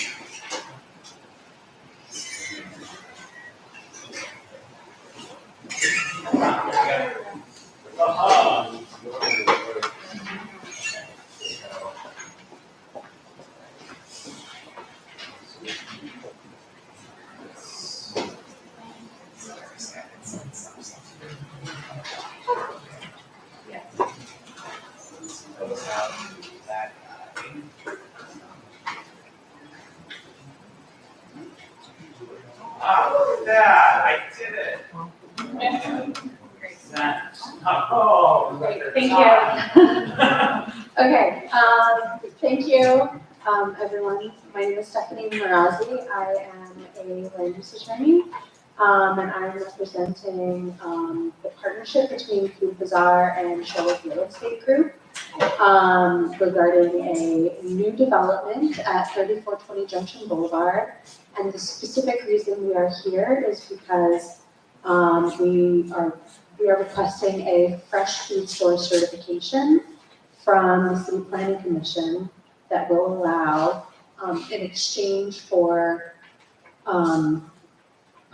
provision of a grocery store in perpetuity, it allows up to an additional 20,000 square feet of residential floor area. That's the application that we're seeking. It requires a restricted declaration. You have to commit forever to providing the grocery store. There are rules and requirements. There are certain, areas within the grocery store you have to demonstrate that you have, specific areas for fresh food, for fresh produce, for perishable food. That is the application that Shorewood and Food Bazaar are seeking. I also want to introduce the people I'm here with. This is John Wolfling from Datner Architects, who designed the building. This is Patrick Taylor from Shorewood Real Estate Group, who has partnered up with Food Bazaar to help them get this new building built. This is the site. We're at 3420 Junction Boulevard. It's actually just a few blocks away from us. The existing condition is there is a Food Bazaar there. The site is owned by Food Bazaar. The building was built in 1950, so it's pretty sorely in need of renovation. And they identified this as a good opportunity to not just get a new food store built, but to provide housing at the site as well. At this point, I think I'll turn it over to John to sort of introduce the building. So my name is John Wolfling from Datner Architects.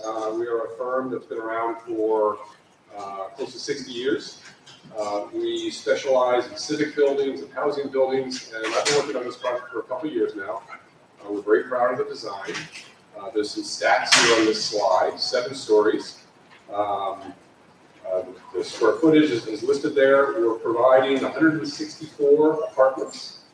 I'm happy to talk about those in a little bit. 114 of those are market rate, and the balance of 50 are affordable.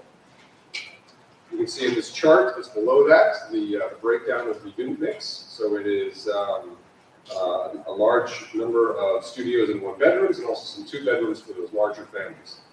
The fresh store that we are here to present to you today it's a large store. It's larger than what's there now to serve the community better.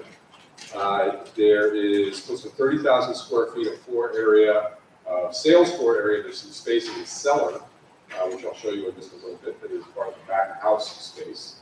But it's a real expansion of the current facility.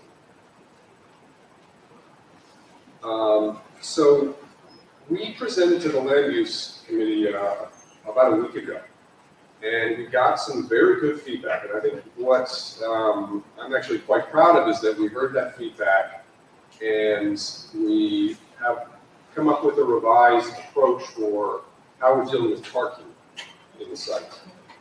We had a shared parking scheme for the second floor. We've now moved away from that so that the parking schemes, I think, will be actually easier to manage, and it's going to be better for the community and better for circulation and having off-street parking. So the scheme that we had previously was for 98 parking spaces. 39 of those were residential in the cellar, and I have some floor plans I'll show you in just a little bit. 43 of those were on the second floor for the residential, and then there was another 16 for the commercial. And those second floor spaces were going to be shared. They were going to be at peak times, and there was going to be high usage of the grocery store. There was going to be more of the commercial parking on the second floor. But we moved away from that. And the way we've done that is the cellar space is going to be an attended parking facility, which means that it can have a greater density of parking spaces in that cellar level, and that will satisfy all of the residential parking requirements. We're showing 82 spaces. It actually could be a little bit more. And then every space on the second floor is going to be available for the food bazaar, and it'll be 59 spaces, which is an increase over the current 50 spaces that Stephanie showed on the prior slides. So I think this is a real example of how we've heard some of the commentary and some of the critique from the community, and we're coming back to you with, I think, a meaningful change to the design. This is the site plan. On the left-hand side is 34th Road, where the current loading facility is. Actually, if I go back for just a second, I want to show you, just so everyone is aware. On this lower left-hand slide, that's what the current loading area is. You're all very familiar with it. And there's also the open parking space. That's the upper left photo. The wall doors now. So service facility on the 34th Road side. 34th Avenue is going to be where the residential entrance is. And there'll also be that'll be where the parking comes in for the retail space. But this is going to dramatically change the view on Junction Boulevard. It'll be a much more open, much more glazed, much more transparent, much more lively frontage to the building as opposed to the mostly masonry, mostly closed off wall that's there now. Here is the fresh food store. This is the ground floor. So that Junction Boulevard frontage is going to be at least 50% glazed. That's actually one of the requirements of the fresh program. At the 34th Road side, on the left-hand side, that's where you see the residential ramp that goes down. This arrow right here indicates the residential parking ramp going down. There's also a commercial loading area. There was some other community concerns from the Land Use Committee about how that would work. We have some images to show you, some studies to show you how that's going to work. And when people come and visit the grocery store, they are going to use this parking ramp that's here, coming from 34th Avenue. I have a composite diagram that I'll show you just shortly. And that takes you up to a parking level that's above the store on the second floor. And you come down to the store by these elevators of this ramp, or this set of stairs that are right here, which bring you to the main food store entrance. This is the cellar level of the building. This is the 82 attendant parking spaces in the gray area right here. So that's going to be, there's an attendant that can just pack the cars in there. So all of the residential parking will be able to be accommodated down in this lower level of the building. Over here on the left-hand side, this is the back of house space that I mentioned earlier for the food store. And this is the second floor.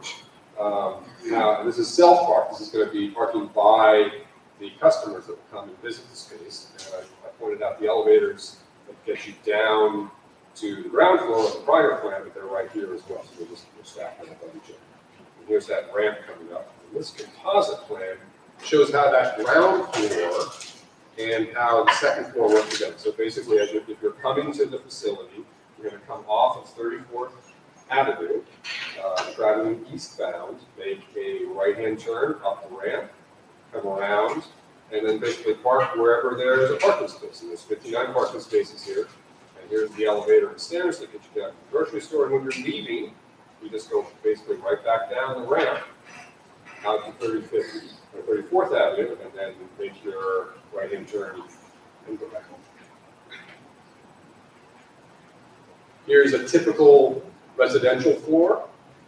There was a concern at the land use committee about egress and life safety, but this is going to be a fully sprinklered building.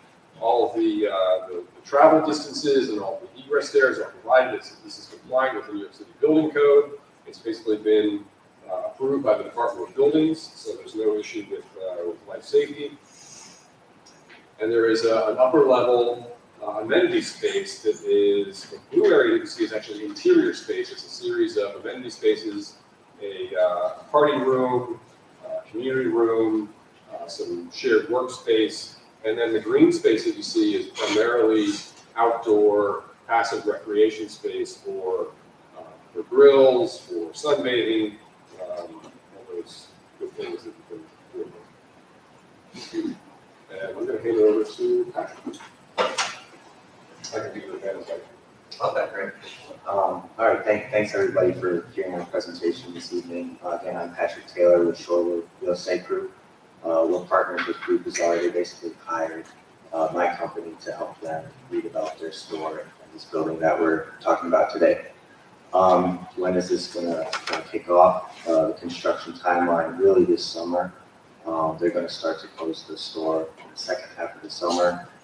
I'll talk a little bit later on about some additional changes they've done for neighboring stores to hopefully accommodate some of the needed shopping for the area.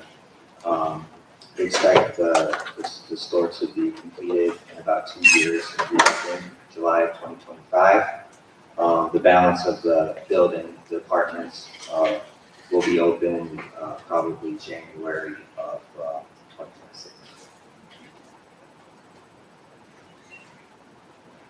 And that really concludes our presentation. We added an addendum, so to speak, that is sort of a response and continued conversation of some of the things we heard last week at the committee hearing. By the way, Yeah. sorry. John really already touched on the parking. There was a lot of comments about, is this enough parking? Just confusion about the shared parking, which, was frankly very valuable feedback. And we're happy to work on that a bit to, eliminate that and just have exclusive parking for the supermarket. Open streets, another, we don't need to. Open streets, again, another kind of ongoing conversation. We've been active and in conversations with DOT about the management and implementation of the open streets. And frankly, it's an ongoing issue. Currently, I have a slide for open streets, so I'm going to table this for now. I'm sure there'll be questions later about it as well. There's also construction coordination. What's going to be the situation for pedestrians and vehicles while the site is under construction? We have a technical diagram that we shared with the district manager, but suffice it to say for now that there's no lane closures. There will be, safety mechanisms for the sidewalk, but pedestrian access, throughout the perimeter will be maintained. And finally, we have a new diagram to illustrate how we're going to actually be able to bring service trucks off of the street rather than unloading on the side of the street. Hopefully that further enhances vehicle circulation and limits delays and things like that. So here is the parking, the loading berth diagram that was requested. So this is how delivery drivers will back in a 30 or a 40-foot truck, which is a common delivery truck that they use. Again, they manage timing of these, and to make sure that these are done at appropriate times, not during rush hour. been taking any deliveries, as this is a very active store. Here, this is the diagram from the DOT proposal for the section of the open streets along 34th Avenue on the frontage of the current food bazaar. What our understanding is, as it's laid out on paper, is that there's vehicle access westbound on 34th Avenue from Junction Boulevard. You can either make a left or a right. And then subsequently, in the redeveloped supermarket, they would make a U-turn at 34th Street and then enter the parking garage that John laid out on the second floor.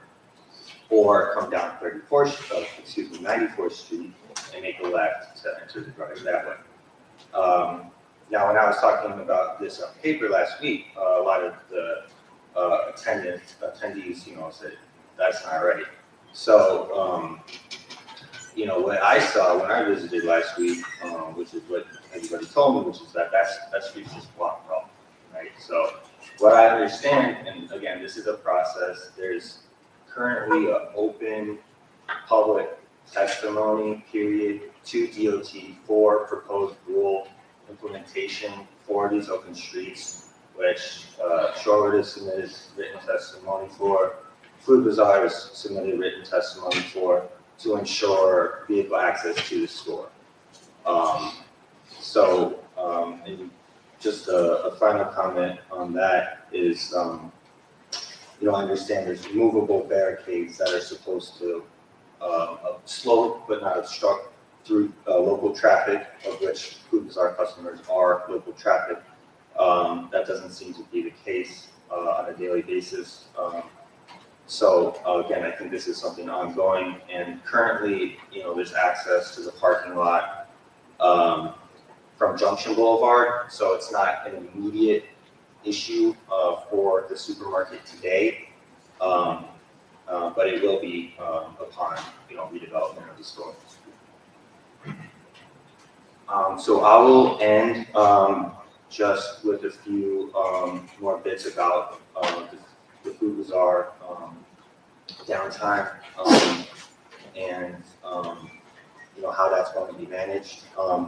For those of you at the Zoom hearing last week, my partner Ed Sue from Food Bazaar was here, so some of what I'm going to say is sort of parroting, his comments and his approach here. There's about 100 or so full-time employees currently here at the Food Bazaar. Many, if not all, local community members. Food Bazaar is a wall-to-wall union, and when they close a store, they give at the employees option a store to be relocated to during the downtime. When they reopen, those same employees have the first opportunity to continue to work at the new store. Moreover, the expanded store will be able to employ additional employees. I think the number that Ed quoted was 125 to 150. So that's a great opportunity here. And again, so there's a Food Bazaar 2 blocks away at 37th Avenue. This was recently expanded in anticipation of this. Food Bazaar invested there to help, ameliorate some of the challenges with the downtime. It's my job to try to make sure that that's as short as possible. But in the meantime, they did expand that store. They are in the process of adding parking. They own a vacant building there that will be transformed into a parking lot to help facilitate more customer access there. And whereas currently this is a 24-hour store, it's not a 24-hour store down on 37th Avenue. That will be a 24-hour store when this one is offline. So I think that pretty much wraps up our presentation, and I'm happy to take any questions, comments.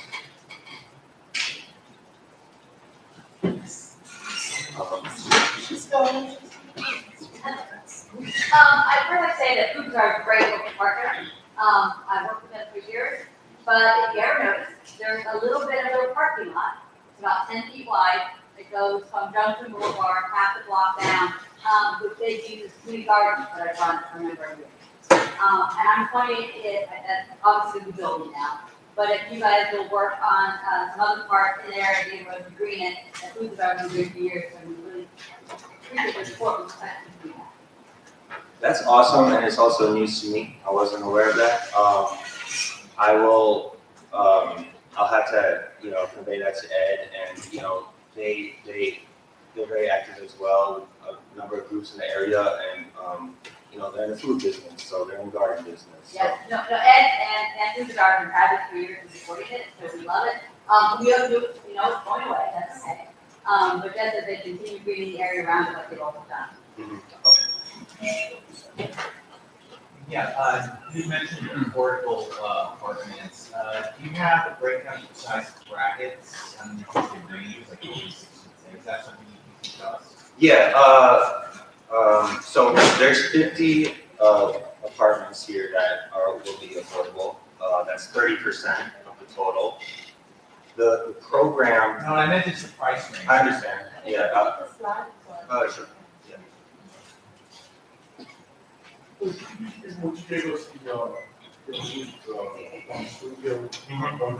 Yeah, I have that. Yeah, absolutely. Yeah, so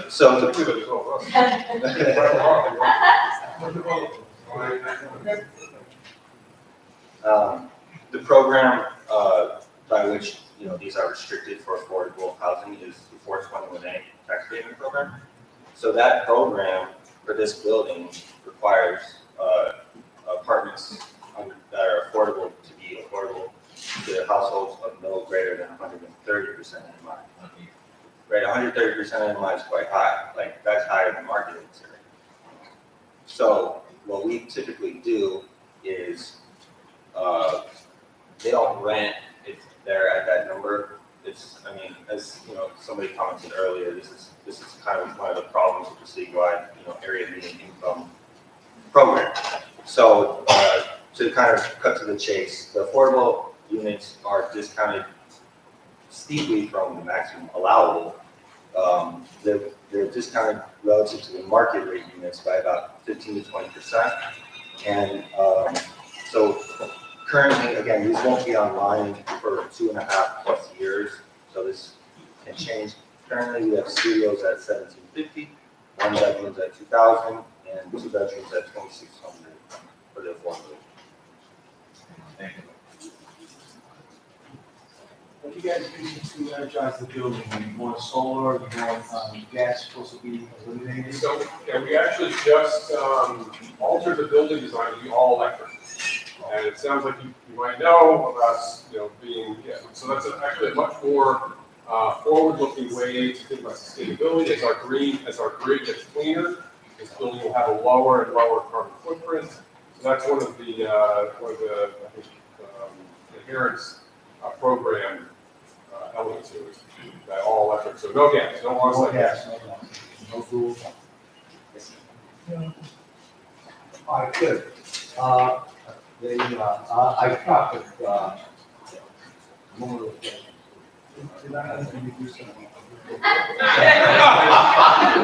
You park there for free. And part of the reason is, they have a nice parking lot. You pull in, and most of the time, it's but if you're gonna put 162 residential spaces, and 82 parking spaces, that's like half.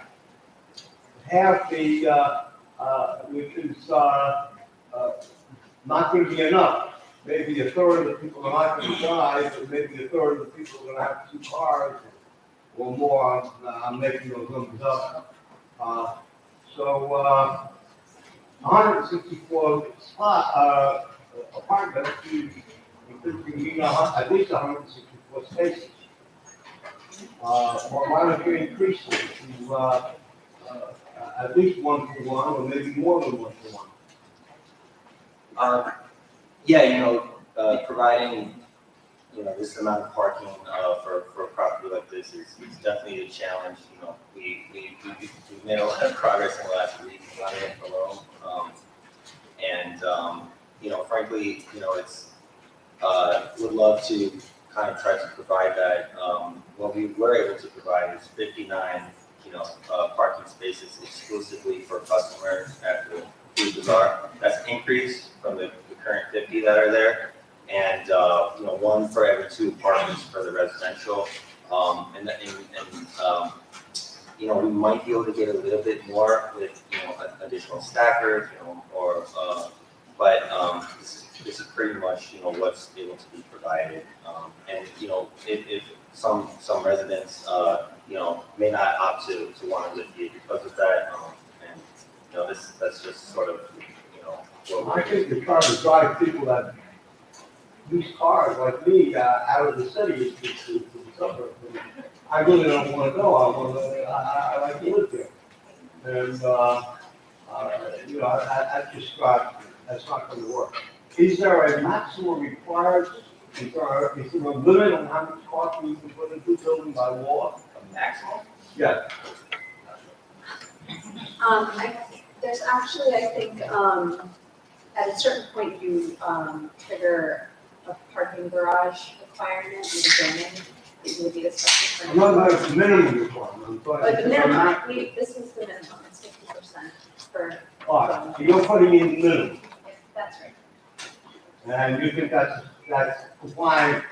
complying with the technicality of the law? Right, right. All right. City planning has decided that in this particular area, that is. In this particular area, try to find a spot. I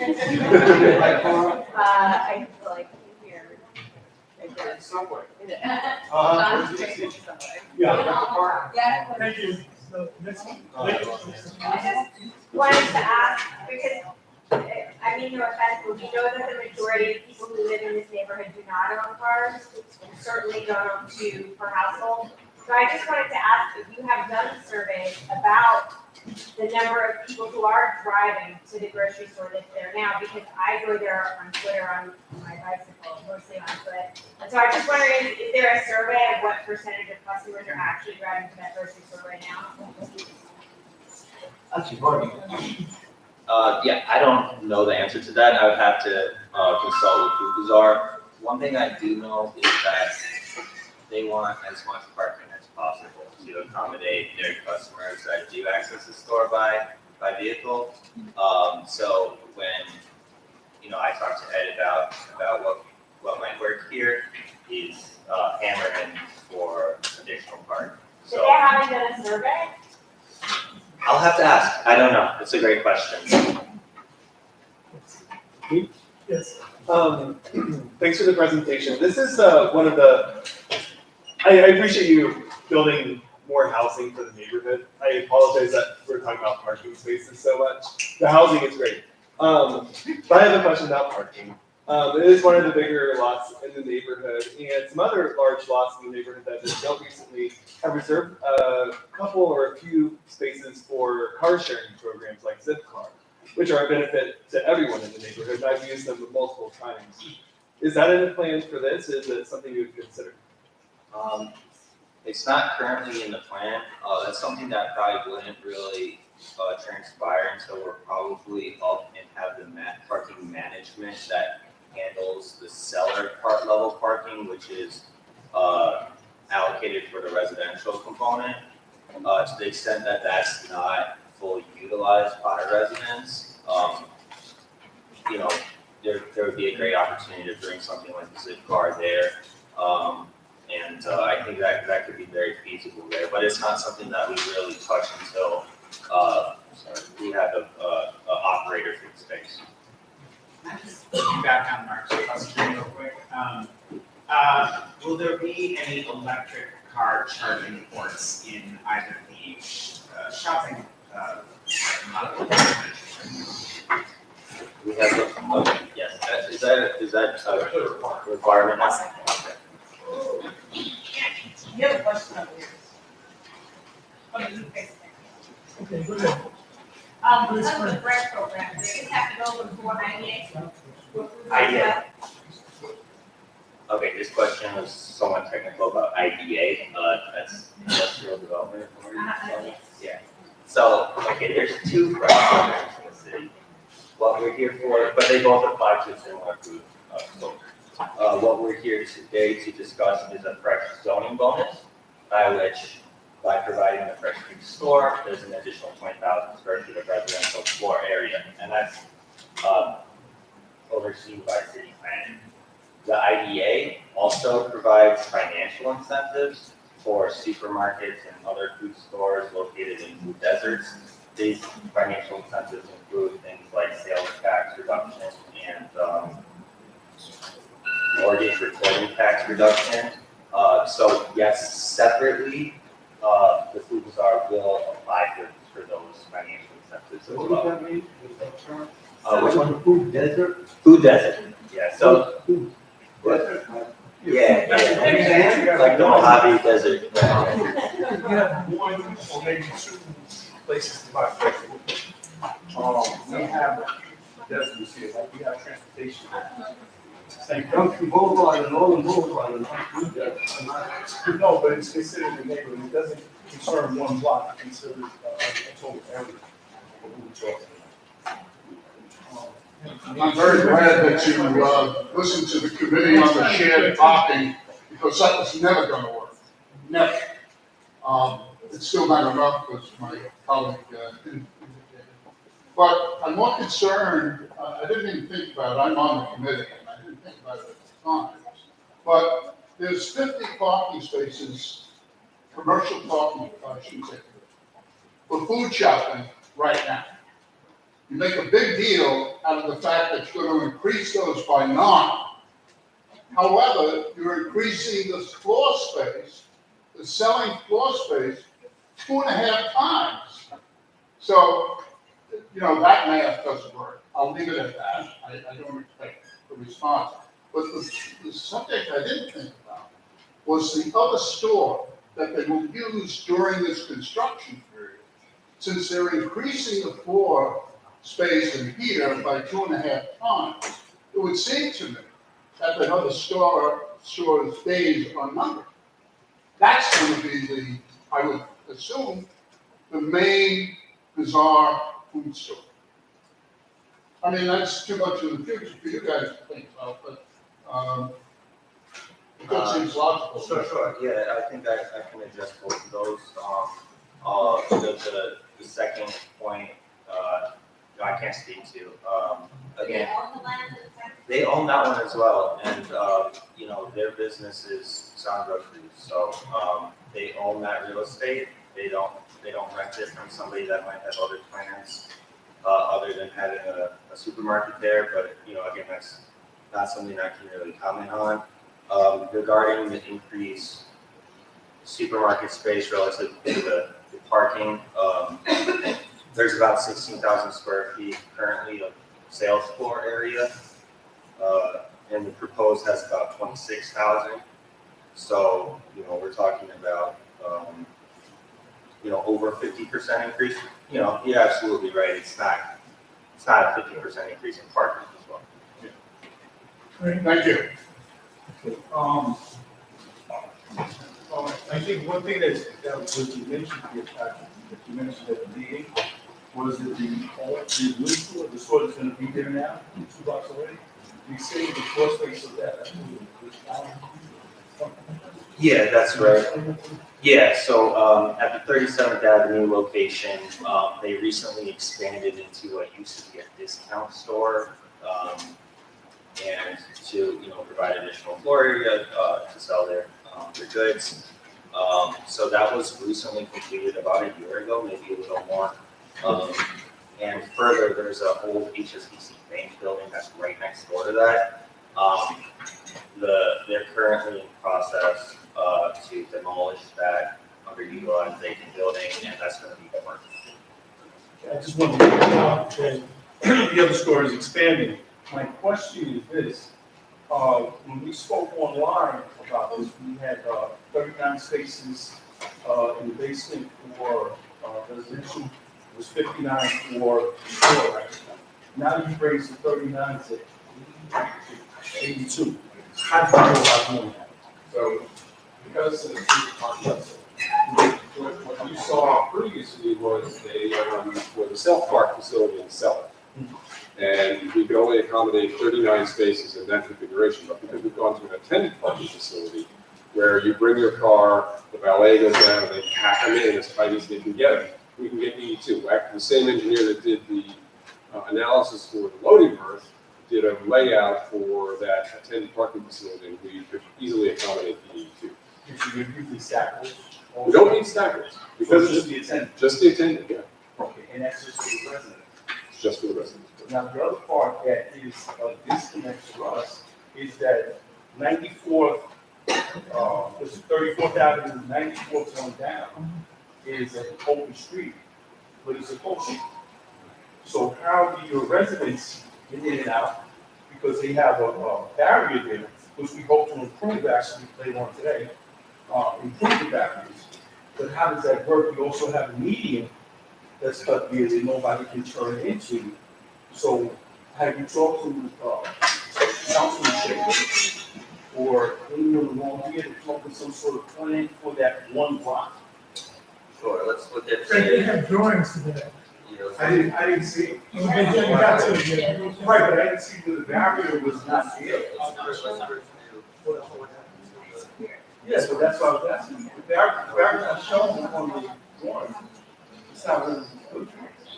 I want, which realistically, if Patrick went to the area and actually saw it. Okay, So, you know, we'd just like to know how that's gonna work.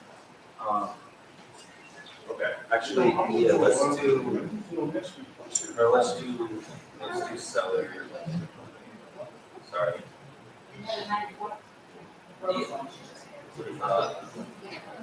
Right, unless I don't think this will happen either. People here are very adamant either for or against, the open streets. We're neither. We want to enhance it. It's a program that's here in the city, and we've got it. So we're gonna live with it, and we're gonna make it as good as we can. I don't think people are gonna go back one more.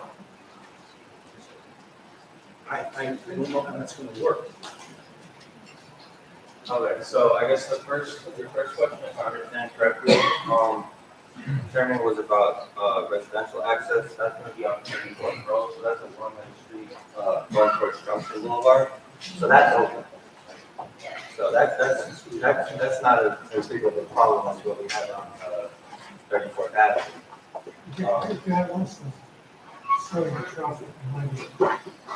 Right, so, yeah, so we can.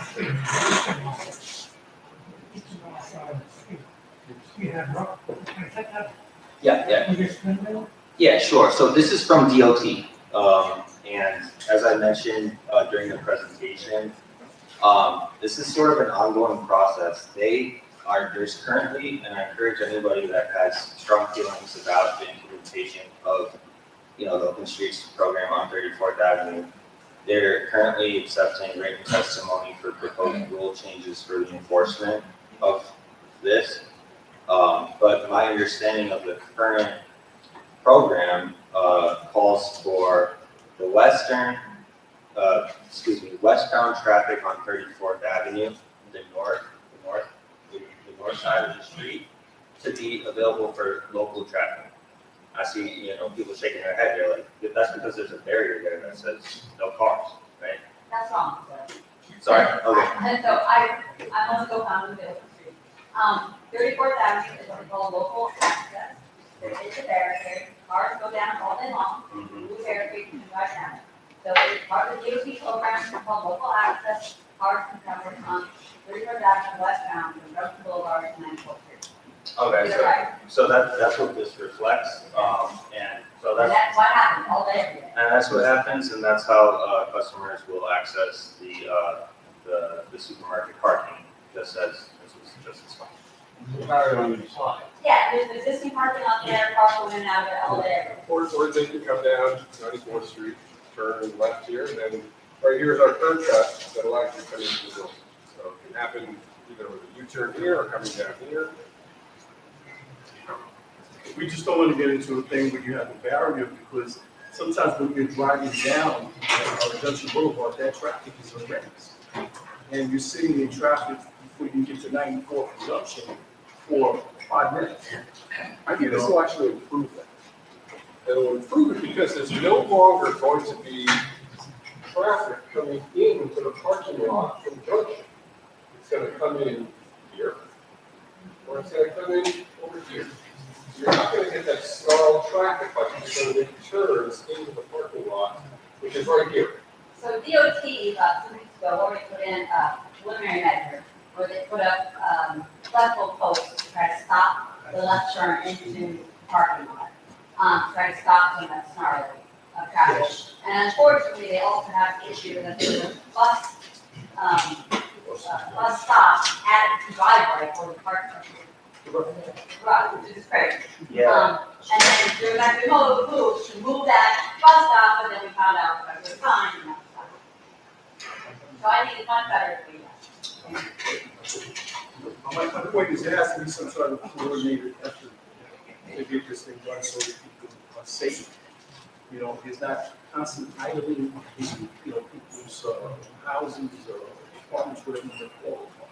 Because this area is going to be shut down basically for 2 years with the construction. So, if this does go through, this will be horrendous for, problem for the neighborhood as far as construction. I don't know what mitigation you guys have or whatever, but I'm sure you guys know what you're doing, so we'll move on. Actually, one of the advisors sent out recommendations address that, the issues regarding air quality during construction control. So do they have drawings, and obviously we will have to make them. But they have drawings in terms of the construction process and the safety factors involved. And that would address some of those questions that they come up during the construction period, and how traffic will be addressed, and how the sidewalks and pedestrian use will be protected with sidewalk, bridges, proper staff and construction fences, things of that nature. Thank you, Chair. No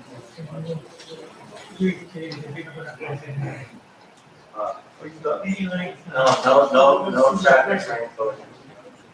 Given the type of, I'm not gonna talk about it, I type my practice, so given the type of housing and the type of housing, and my apologies to be like, so like, on the housing, but you guys are better with those numbers and also with that. And also, you guys have a preference for community board, Sure. You're not community board president. You just cleared the comments, for all of us to vote on this.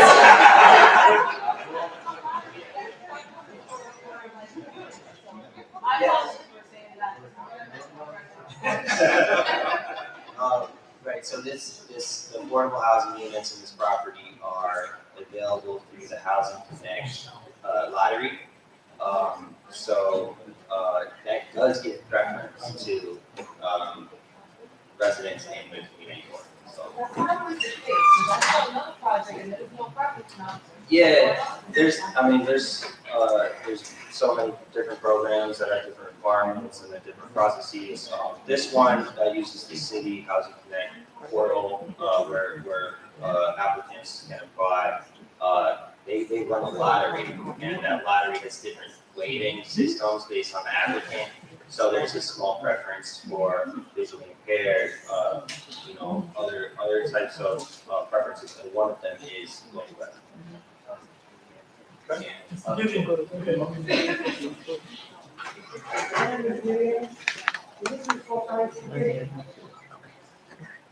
The only way people get to supermarkets, you don't have any more entrance on Brooklyn Boulevard.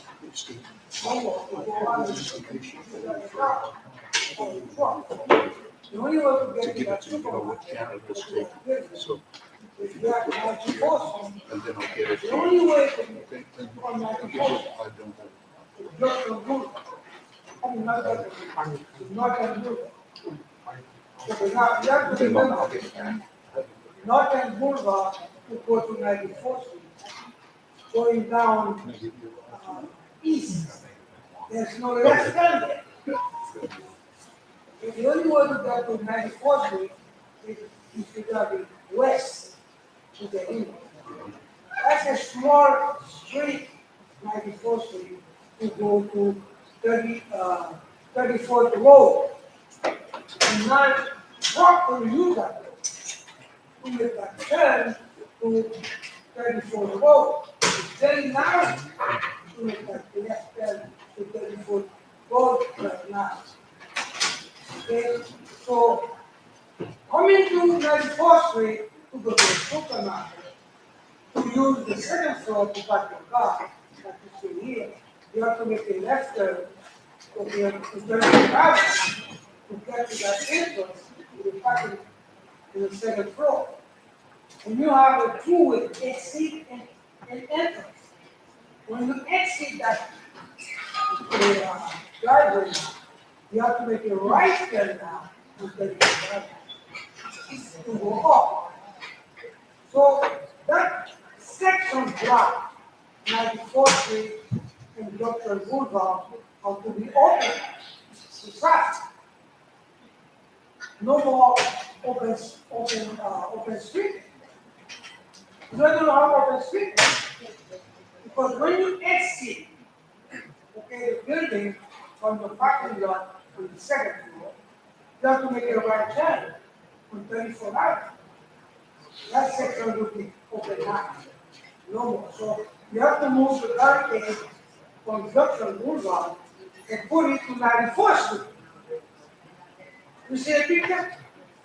Mr. Gideon, I think you're missing the point that there's currently a driveway there now, and the building next to it currently has a parking lot as well. Cars go in and out of 34th Avenue Street, 94th Street, and Junction Boulevard all day, every day. There's a garage, drive, parking lot in the building next door. There's a current curbside and cars go in and out like Brookshire every day.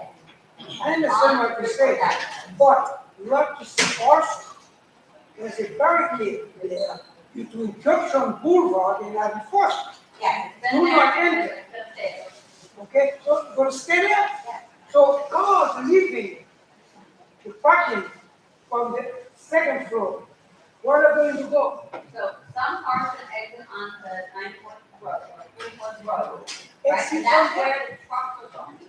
All the issue is the supermarket traffic is going from 50 cars to 58. The lot is 59. So they're adding 9 spots. The current curb cut is already there.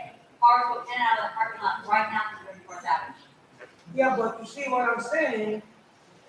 For you to do that, this is a removing back and forth, okay? The gate to there. Because right now, if you drive the car, Okay, all right, excuse me. No, I know you are. Hold on a second. You need to direct stuff to the chair. The chair needs to take over this meeting, direct it to Mr. Hammond. Not directed to Nula, and Nula not directed to you. Yeah, but Nula. I understand, that's what I'm stepping in now. Please direct it to Mr. Hammond, Chair Hammond. You Thank you. listen to me what I'm saying? What I'm talking I understand what you're saying, but also understand the fact that they proposing and also what's available for that one, that small section area for which is open streets from Junction Boulevard going east on 34th Avenue.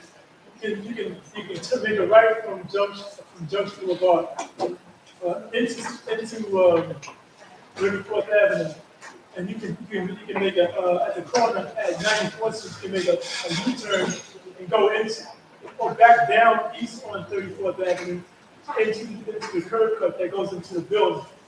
It's not just an open go straight, but you have to build you to go up 34th Avenue, make a U-turn around there's an island there, right? Yeah. Here, you're gonna make a right here, left hand turn around the island, and another left, it goes back down 34th Avenue towards Junction, and there's a curve cut where you can turn right into the building. All right, let me repeat what I'm saying. And I'm going to picture what I'm saying. The only way to get to that building, okay, you have to understand, the entrance to the second floor is parking garage. This is only way to get there. You have 94th Street from Northern Boulevard and make a left turn okay, from 34th Avenue, and make it right there to the driveway to the center. That's the only way we could get to the parking garage. Only way. That's not. That's the only way you could get to that parking garage. Because not only that, when you exit that parking garage, you have to make a right turn. There's another way of doing it. What about the other way? Well, I don't know if you can be here arguing about this. No, we're not arguing. I'm I know, but I can understand your point, but I know that that's Northern Boulevard. 94th Street from Northern Boulevard, if you come in, going west of Northern Boulevard, and you pass by Junction Boulevard, the next street over is 94th Street. Yeah. You can't make a left there. No. So the people who are going to use that street, in order to, if they use 94th Street, they have to go at 93rd. You turn? No, wait, not 93rd, but they make a right hand turn from 93rd Street on the Northern, go down to 94th Street, make another right hand turn on 94th Street, and go straight up to 34th Avenue, then make a left into that portion where the curb cut is to the building. It's not absolutely impossible. It's a little dog that has to be done, but okay, when you exit. No. Time. No, Yeah, but you can't entertain any questions, sir. No, No, I understand that, but you have to ask me the question. We still have a full program to look at, sir. Okay. Then let's move on. I can't give you that.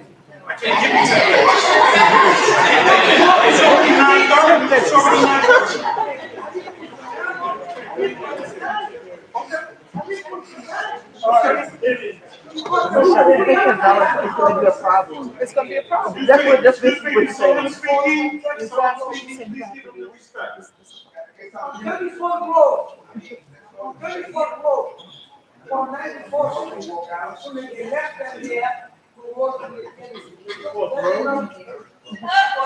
Yeah, that's more street than you can deal with. go ahead. Yeah, that's another one. So now, right now, what they're doing to get access to that, from Kennedy, okay, it's so small.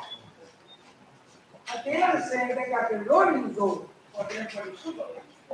When the truck want to get in there, you know what they do? From Junction Boulevard, they back off to that street.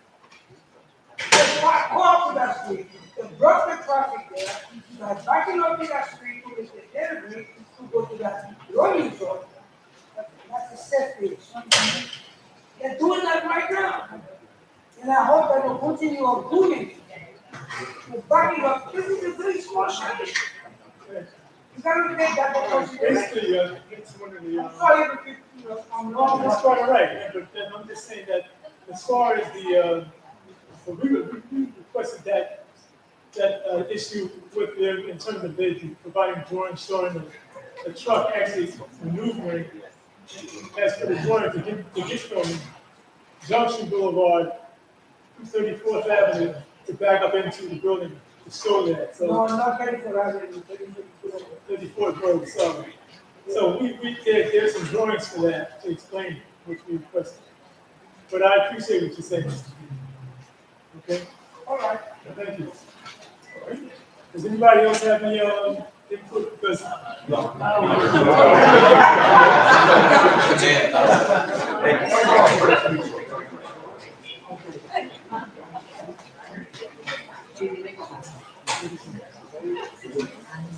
before we let these folks go, please, if you have any questions, don't wait around for these are professionals, and then provide all that clarification from the technical side of the maneuvering and also answering the questions regarding our advisors.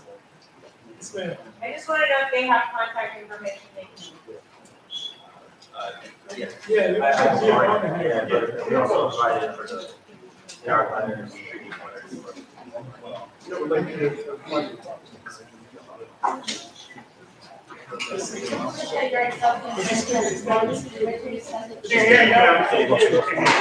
so that you are accepting all written testimony, where can we send it to?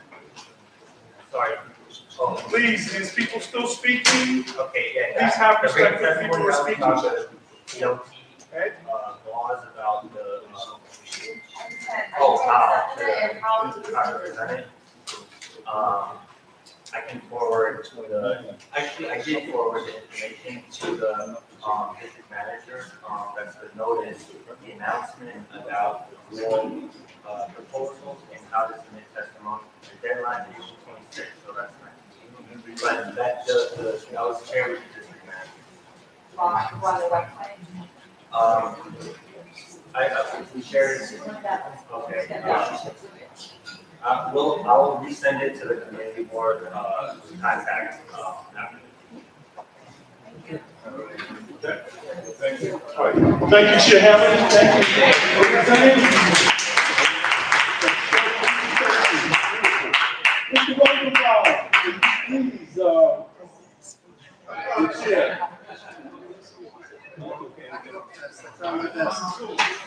Mr. Rosenbaum, chair.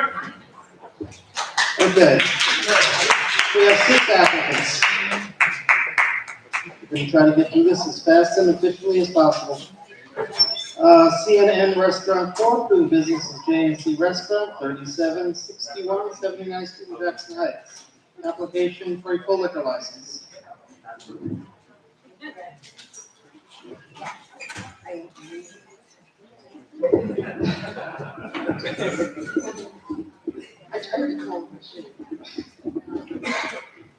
Good evening. I'll try to make it as quick as possible.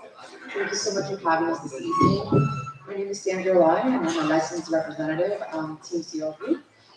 Next to me, I have Mr. Nelson Moreno and Cesar Echeverry. They're the owners of, so there's an existing restaurant called J&C Delicias on 79th Street between Roosevelt and 37. It's been operating for 10 years.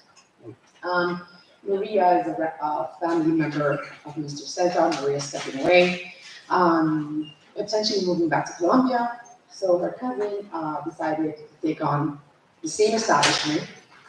The reason why we're doing a new license instead of a corporate change is because he wants to start with his own corporation.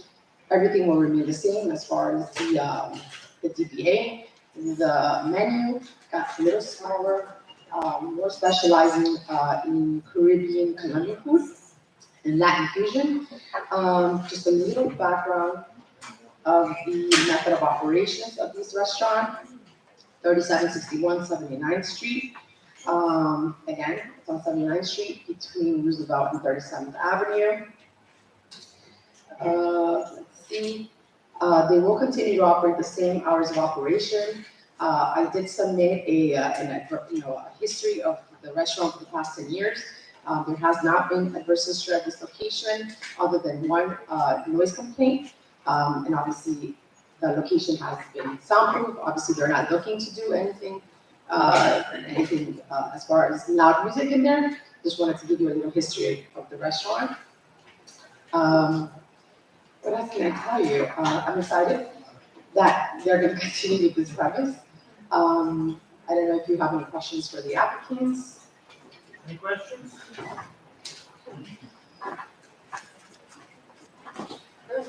No questions for the Awesome. Have you been?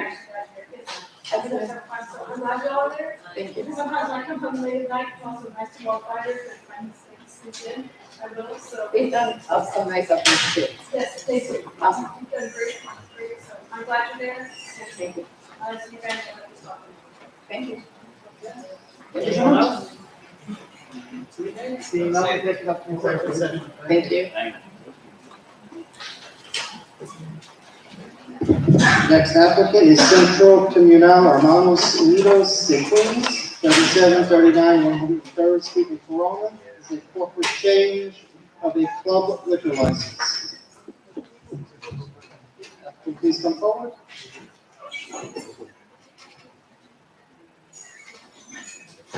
Good evening. My name is Rafael Noguera. I'm the president of Hermanos Queens.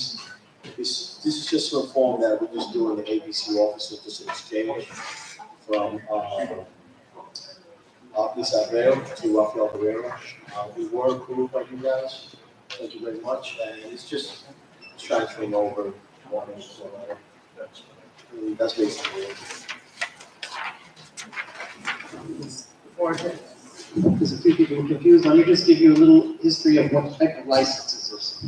A club liquor license is a members only, club that is open only to members of the organization. It has to be a not-for-profit, registered with the federal government, with the state and with the city. And as you mentioned, ABC officer, that is what they call the person who's in charge of that organization, usually the president. And, as a result of elections, they're changing the ABC officer. This is a very rare license and very heavily regulated, even all the way up to the federal level, since it's a not-for-profit organization. Now, does anyone have any questions? Yes, Mr. Goss. We have approximately 85, not including the kids. And how do we make members? We're through the community, we're a Dominican type community, we play softball. It's a regiment, it's not just anyone can come in now. It's, you have to be elected by everyone, you have to be, like, somebody has to bring you in. And that's the only way you can come in as a member, or come in any which way. Gets owned. Excuse me? No, not exactly. Everyone is welcome once a member invites you. No, no fee.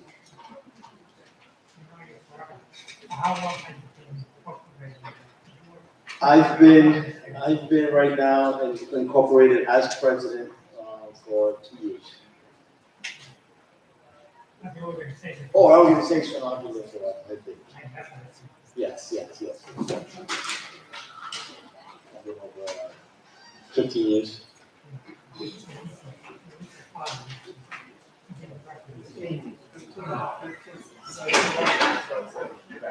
The organization's been there long. The organization's been there for approximately 30 years.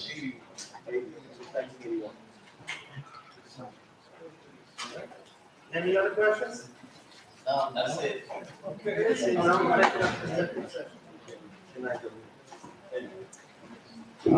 Next applicant is La Onda Lounge LLC, 10221 Roosevelt Avenue, Corona.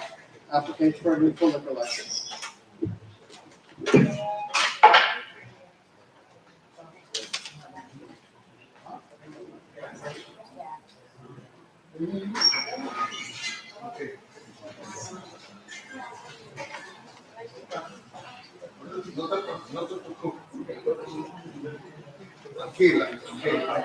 Hola, buenas noches. Mi nombre es Ana Lilia Pareja y estoy aplicando para mi licencia de licor de la Onda Lounge Cafetería en el 10221 de Rusa.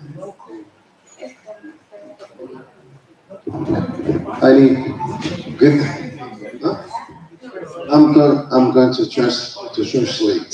Say your name slowly, please. Ana Lilia Pareja.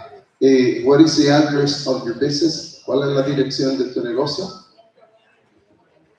10221 Roosevelt. Continúa, por favor. I just need a liquor license. ¿Qué tipo de negocio es el tuyo? It's a lounge cafeteria. Okay. Las horas, por favor, the hours.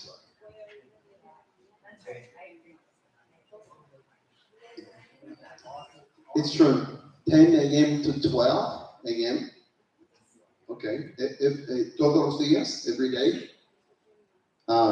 7 days a week.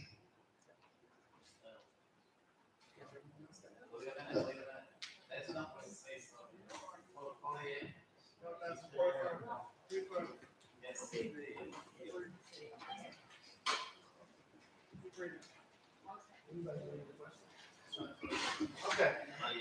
Any questions? Foster, you do a hell of a job, man. Thank you. Thank you, sir. Thank you.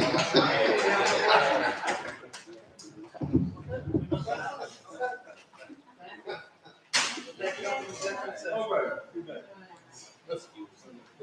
Okay, next one we're skipping over, they're not present, they postponed. So we now move on to Del Valle Restaurant Corp., doing business as Viva Ceviche Latin Fusion, 8815 37th Avenue, Jackson Heights.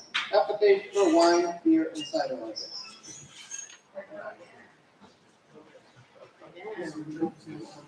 I know, right? I have good clients though, and they're good food, and they're legit. Okay. Hello again, I'm Sandra from TCO Group, representing my clients from Del Valle Corp. Next to me, I have Jessica Sinistera and Erica Mosquera. So background of this premise as well. This premise was previously approved by your board, but with a different applicant. These ladies have bought the restaurant from the previous applicant. Again, it's another restaurant that's going to continue to operate. It is operating and will continue to operate as is. They have an excellent variety of mixed ceviches, and they're doing an excellent job. So congratulations. This location is located at 88-15, 37th Avenue. Let's see, the hours of operation from my previous application is going to extend to 9 p.m. Right? Yeah, and I'm very excited that you guys are in the neighborhood. It's a great match for you guys, and I'm excited that you guys please go by. They brought menus for all of you. Any questions?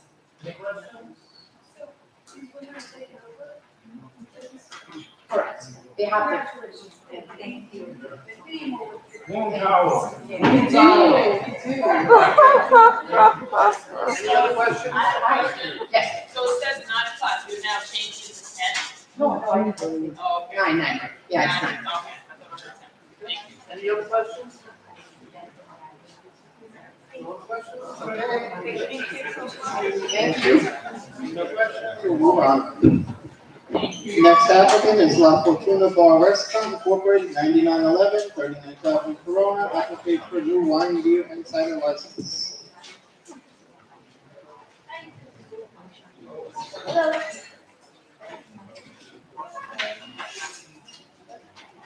So my name is Jessica, and I opened a restaurant with my mom recently. She has over 20 years of experience, so we asked her for beer, wine, and cider. The stipulation that we talked about was great for us.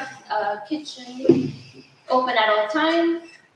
Jukebox only. Alcohol ending 1 hour before closing. Our business hours are Sunday through Thursday, 9:30 to 2. Friday and Saturday, 9:30 to 3. I have one tenant above me. We already established a relationship. I know parking is a big thing, so that's how we switch out in the morning and the afternoon. The building doesn't touch any other, I don't share a wall with anyone. So both sides of me, I have a parking lot, a balcony. To the back of me, the yard, and in front of me, the car lot. That's all. How long have you been open? 1 year. Any other questions? Any other questions? Anyone have any questions? Come around. No one has any questions? Thank you. Thank you. Okay, next and last applicant, KY Entertainment LLC, 7801 Roosevelt Avenue on the 2nd floor in Jackson Heights. Application for new full liquor license.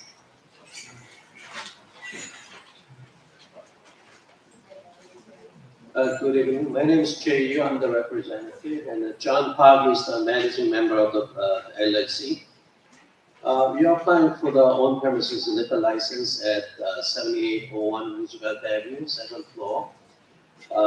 It is a billiard parlor with about 9,000 square feet, and we open at 12 p.m. to 1 a.m. Sunday through Thursday, and 12 p.m. to 3 a.m. Friday and Saturday. Food will be available all the time during the business operating hours, and alcohol service will stop 1 hour before closing of business.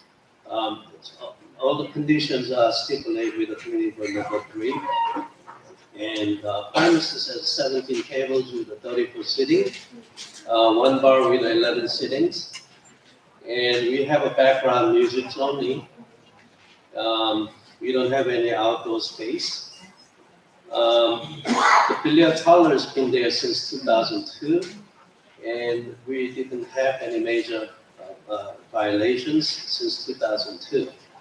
And John Park has been working as a manager of that business since 2015. Now he's taking over the business. That's all. Does anyone have any questions? No. So that's okay? All right, thank you. Take all these up in executive session, thank you. Thank you, sir. Appreciate that. That was nice and quick. And have everyone stand, please, and face the flag. We're going into executive session. Executive session means that only the board members are able to ask questions, and board members are able to vote. There will be no more questions from our residents at this time. All right, the someone start us off. I pledge allegiance to the flag of the United States of America and to the republic for which it stands, one nation, under God, indivisible, with liberty and justice for all. Thank you very much. You can have a seat. All right, for a motion on the floor. We're from the session. I want to put a motion. Okay, all right. Yeah, tell me. Okay, I'm going to put a motion on the floor to adopt our agenda. Can we just have a second? Great, second, Mr. Wesley and Ms. Clark. All those in favor? Aye. Any opposed? Let the record show none. Any abstentions? Okay, it's certified. Let the record show no abstentions, okay? Okay, all right. Is that all right? All right, all right. All right, we're gonna move on to motions by committee. Chair Hanlon, it's back up to you again. Okay?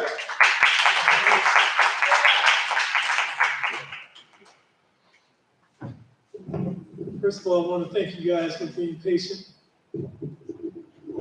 Sometimes these land use issues require a little bit of patience in order to address them. However, the committee met, and this is our resolution. Proposed fresh grocery store expansion at 34-20 Junction Boulevard. Application number N230141, Z, CQ, and Z, and N230108, LDQ, 34-20 Junction Boulevard, Food Bazaar expansion. Just as for your information, FRESH stands for Food Retail Expansion to Support Health. This is an application to review a proposal for a fresh food store in connection with development of a new seven-story mixed-use building at the site. Food Bazaar qualifies as a fresh food store, allowing 20,000 square feet increase in total residential floor area. Pursuant 77 ZR 63-20.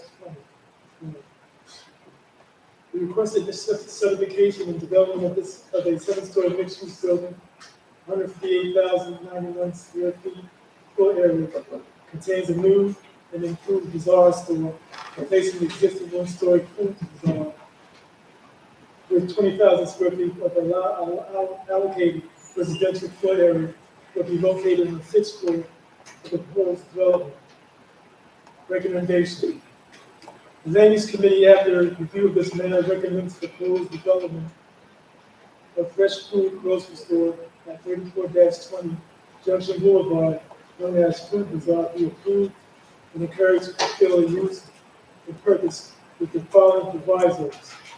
Requirements provisos. We came up with 7 provisos.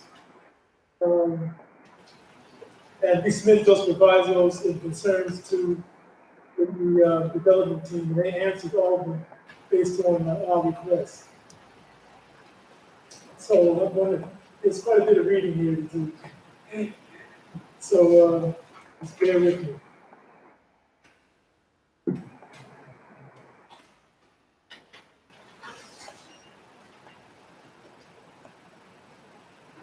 Advisory number 1, all future parking for customers shall remain free of charge as per the current parking arrangement. The response is, as stated at the committee hearing, commercial parking at the property will be free for supermarket customers. Concern number 2, parking count and proposed availability must be enhanced to support the volume of customers.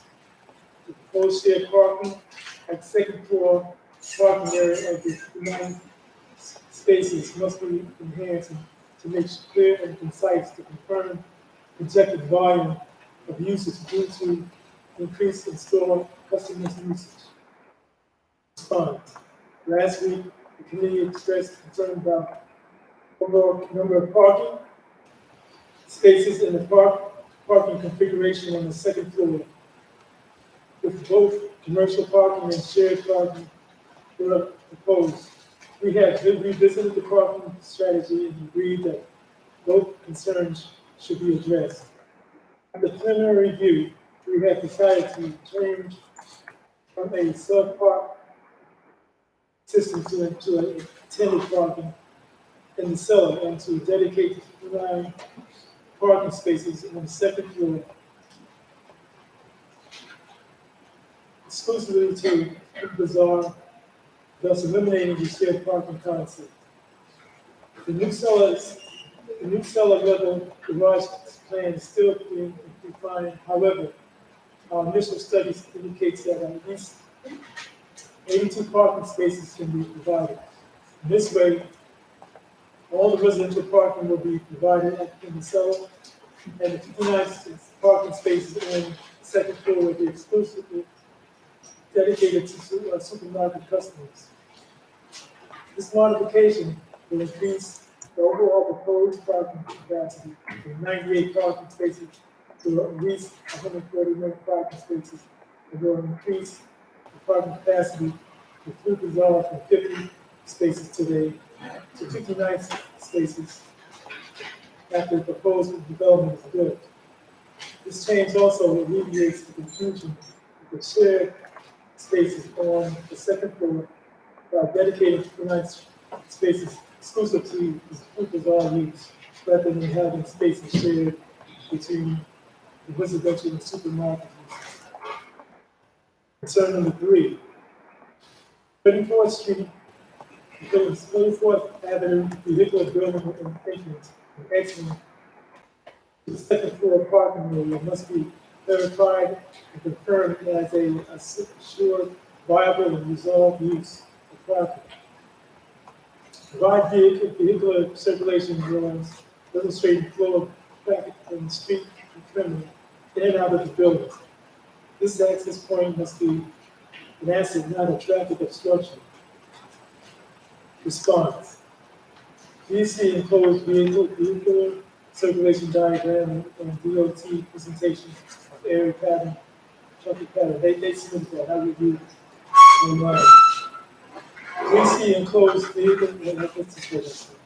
There were concerns at the committee hearing related to traffic impacts, particularly at the internet section of 34th Avenue, Junction Boulevard.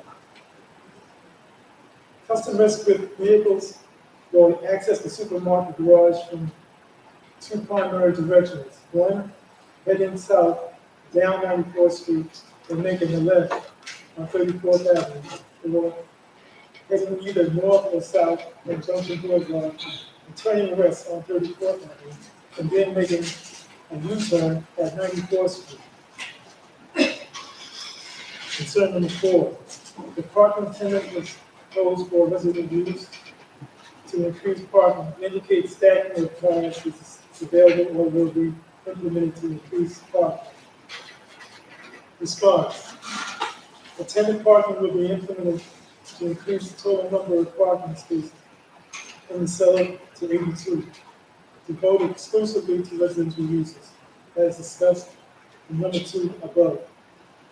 We anticipate a new garage layout for 82 attendant residential parking spaces to incorporate stacks.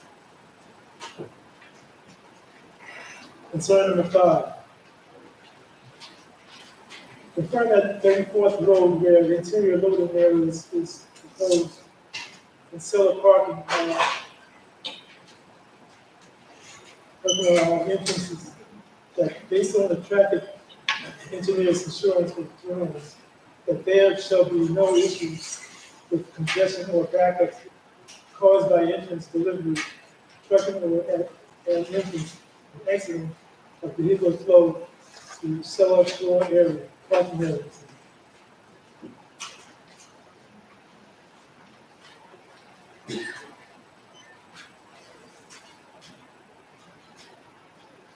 Response, please see the closed building dock circulation diagram prepared by exit engineers, the civil engineers at 8KRF. Concern number 6, traffic management shall be provided and reviewed through the shopping volumes and vehicular activities during high traffic shopping periods has been addressed to control and minimize heavy traffic congestion during weekdays, weekends, and holiday shopping periods. Response. Blue Bazaar has many years of experience managing vehicular traffic to ensure on weekdays, weekends, and holiday shopping periods, and is confident that the revised design will help minimize congestion. We believe that the elimination of the parking entrance on Junction Boulevard will improve congestion by preventing turns from or to the northbound lane of Junction Boulevard and backup traffic on Junction Boulevard. Concern number 7, this is the last one. Provide explanation and verification of construction coordination during demolition construction at the new Food Bazaar fresh food store development site regarding traffic management, pedestrian circulation, air quality, construction, etc. to ensure quality of life for surrounding neighbors. Response. Please see the site safety and sequence plan enclosed during the demolition period. There will be sidewalk sheds inside of the Junction Boulevard frontage along 34th Road under which pedestrians can pass. During the excavation, foundations and structural superstructures there will be sidewalk sheds throughout the perimeter of the property.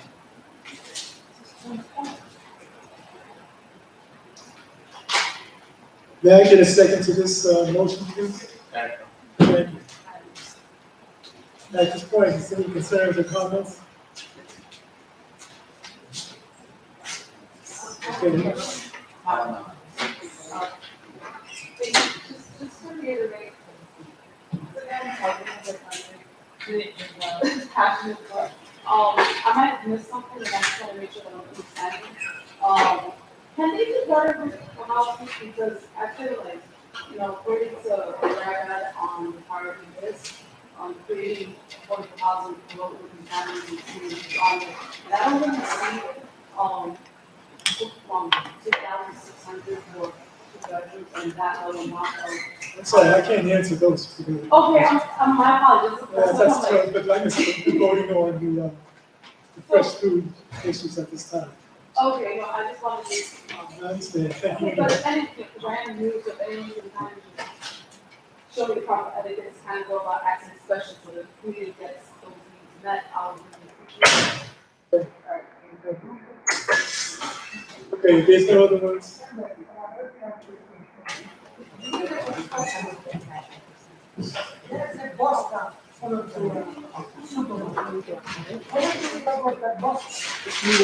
don't have the answer to that right now, Mr. Chairman. But I'm sure it will be addressed in terms of property, this property relocated.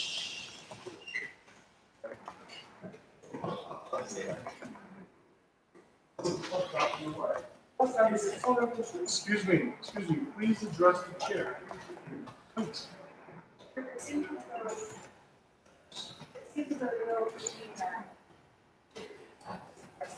Right. I mean, from my experience, they have been very good neighbors, and I'm quite happy the cost of housing is not up to them, which I'm very happy to see the work our neighborhood is so far that the neighborhood seems so it's still exists. Okay. It's fine. It's my observation again, I thought to reiterate the is that car ownership is maybe 50% of the household. I'm also concerned that we have to parking since it's locked in, more traffic since we should hear about these numbers, that in, and just I'm skeptical of enhanced parking as I appreciate your time. No problem, thank you. Okay, that's it, I'll call the question.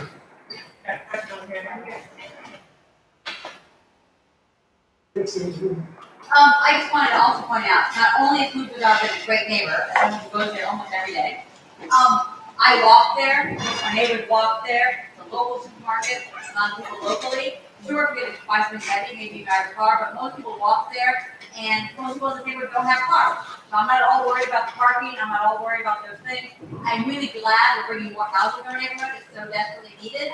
And I also think that it's nice to see a local business, what Food Bazaar is, who is expanding and growing, willing to invest in our neighborhood, and I think that's fabulous.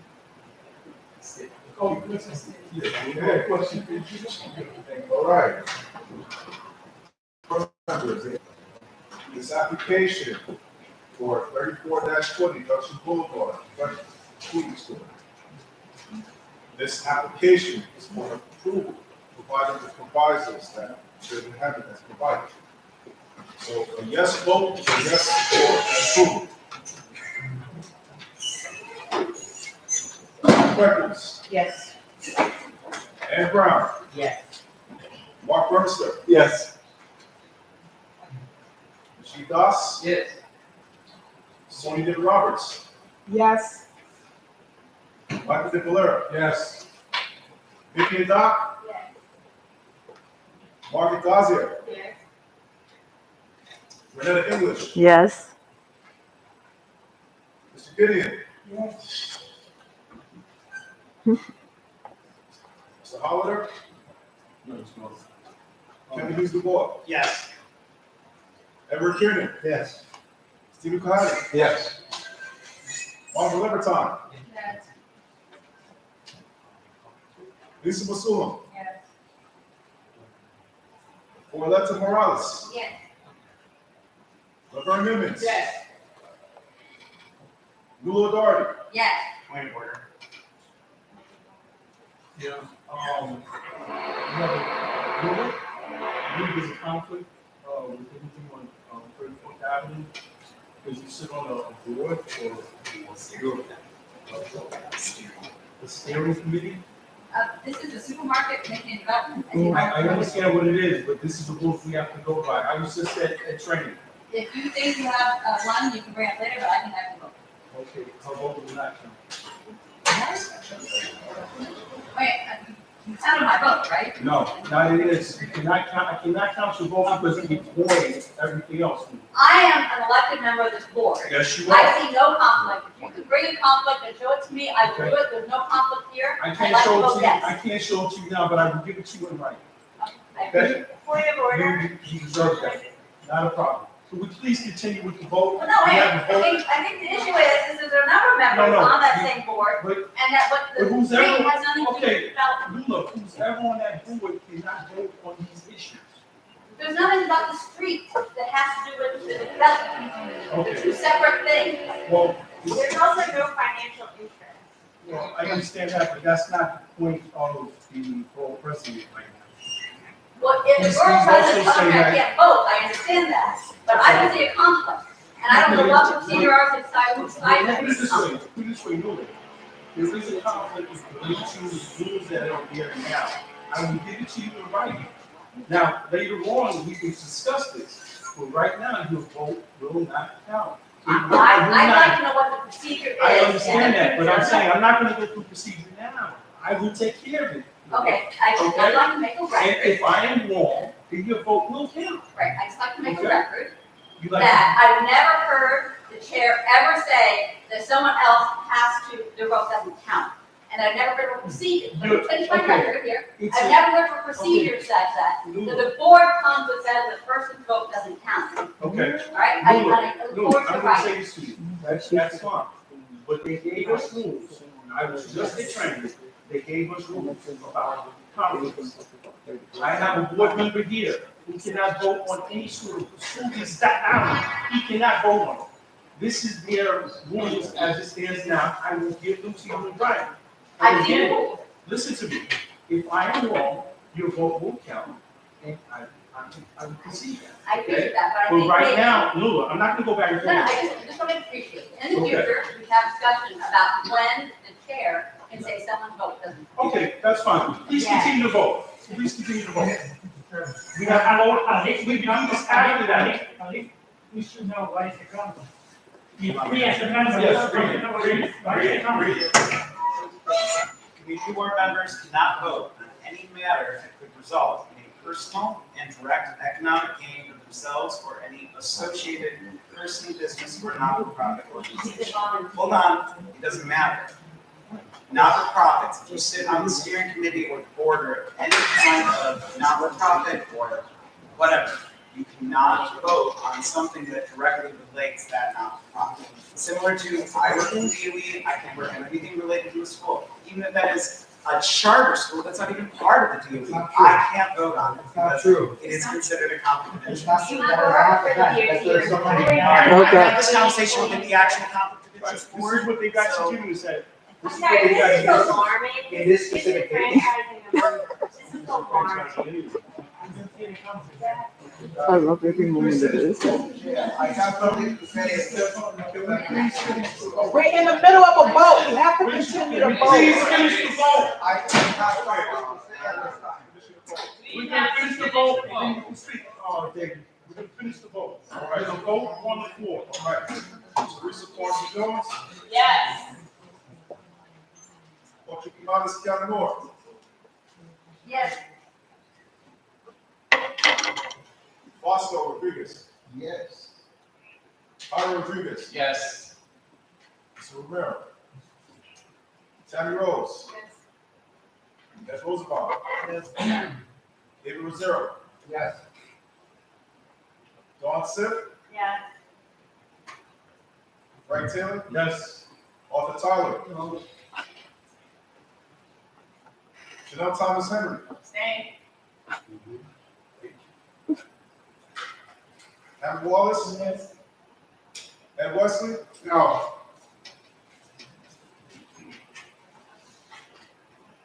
Bill Bruno, Yes. Marjorie Clark Woodward. Yes.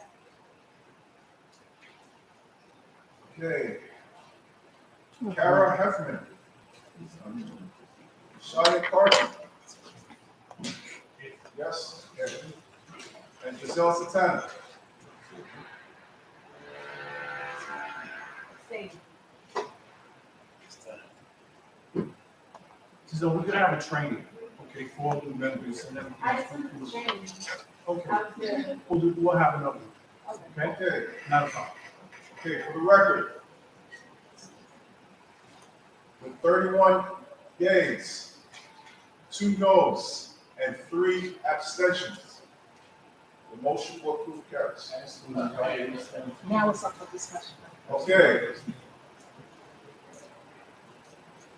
Are there any abstentions you want to address today?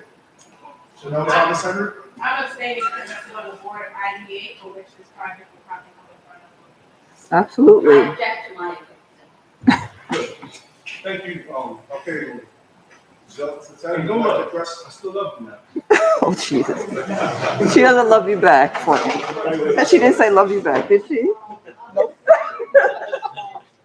just really want to make sure that whatever I'm voting. Point of order, point of order. And I kind of mentioned it before that I am a new member, newly elected, I just newly appointed, and I just started, and I'm still learning, so I'm just not gonna, just agree with something, right? You're fine. Especially when I'm kind of just. That's fine. Not- That's your right, sweetheart. That's your right. So that that wouldn't be a conflict or an extension, that you were just opting to not vote. Oh, where did you say that? It's a non-vote. What does one say if it's, what do you say if you don't want to vote? Just don't vote. Or you just say no. I'm at the community board meeting. At the community board meeting, it's getting very exciting. You're fine with that. I just went through this last week with these guys. You can't understand. Mhm. Okay, thank you, Chair Hamlin. I appreciate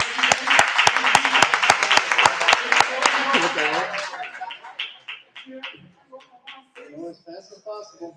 First application, C&N Restaurant Corp., doing business at the AMC Restaurant, 3761 79th Street in Jackson Heights. Application for full liquor license. Motion by committee is the committee recommends approval of an application for on-premise full liquor license. For this applicant, provided a stipulation has been signed, it has, stating the hours of operation will be 12 noon to midnight on Sunday, 12 noon to 2 a.m. Monday to Wednesday, 12 noon to 4 a.m. Thursday to Saturday. License security from Thursday to Saturday, from 10 p.m. to 4 a.m. Alcohol service ending 1 hour prior to closing, Monday to Saturday. Kitchen open at all times, and there will be background music. We have a second. Second. Any discussion? Makes them right. Okay, no questions. All right. Board members, this is for CNN West Court, located at 37-61 79th Street. Committee recommends an approval for this application. So a yes vote is a yes for approval. Pat Freckles. Yes. Ann Brown. Yes. Mark Burmester. Yes. She Das. Yes. Sumi David Roberts. Yes. Michael De Valeras. Vivian Dodd. Margaret Dazier. Renetta English. Yes. Mr. Gideon. Yes. Kevin Hughes McGaw. Yes.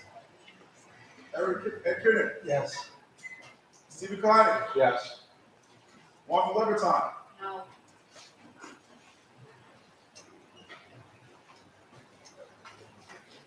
Lisa Masula. Yes. Richard Mullins, I'm a yes. Laverne Emmons. Yes. Lula Darty. Yes. Marisa Parson Jones. Yes.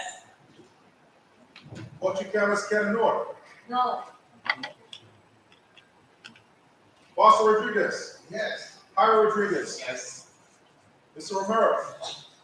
Tammy Rose. Mr. Rosenbaum. Yes. David Rosero. Yeah. Dawn Sipp. Yes. Frank Taylor. Yes. Arthur Tyler. Chanel Thomas Henry. Yes. Hammond Wallace. Yes. Ed Wesley. No.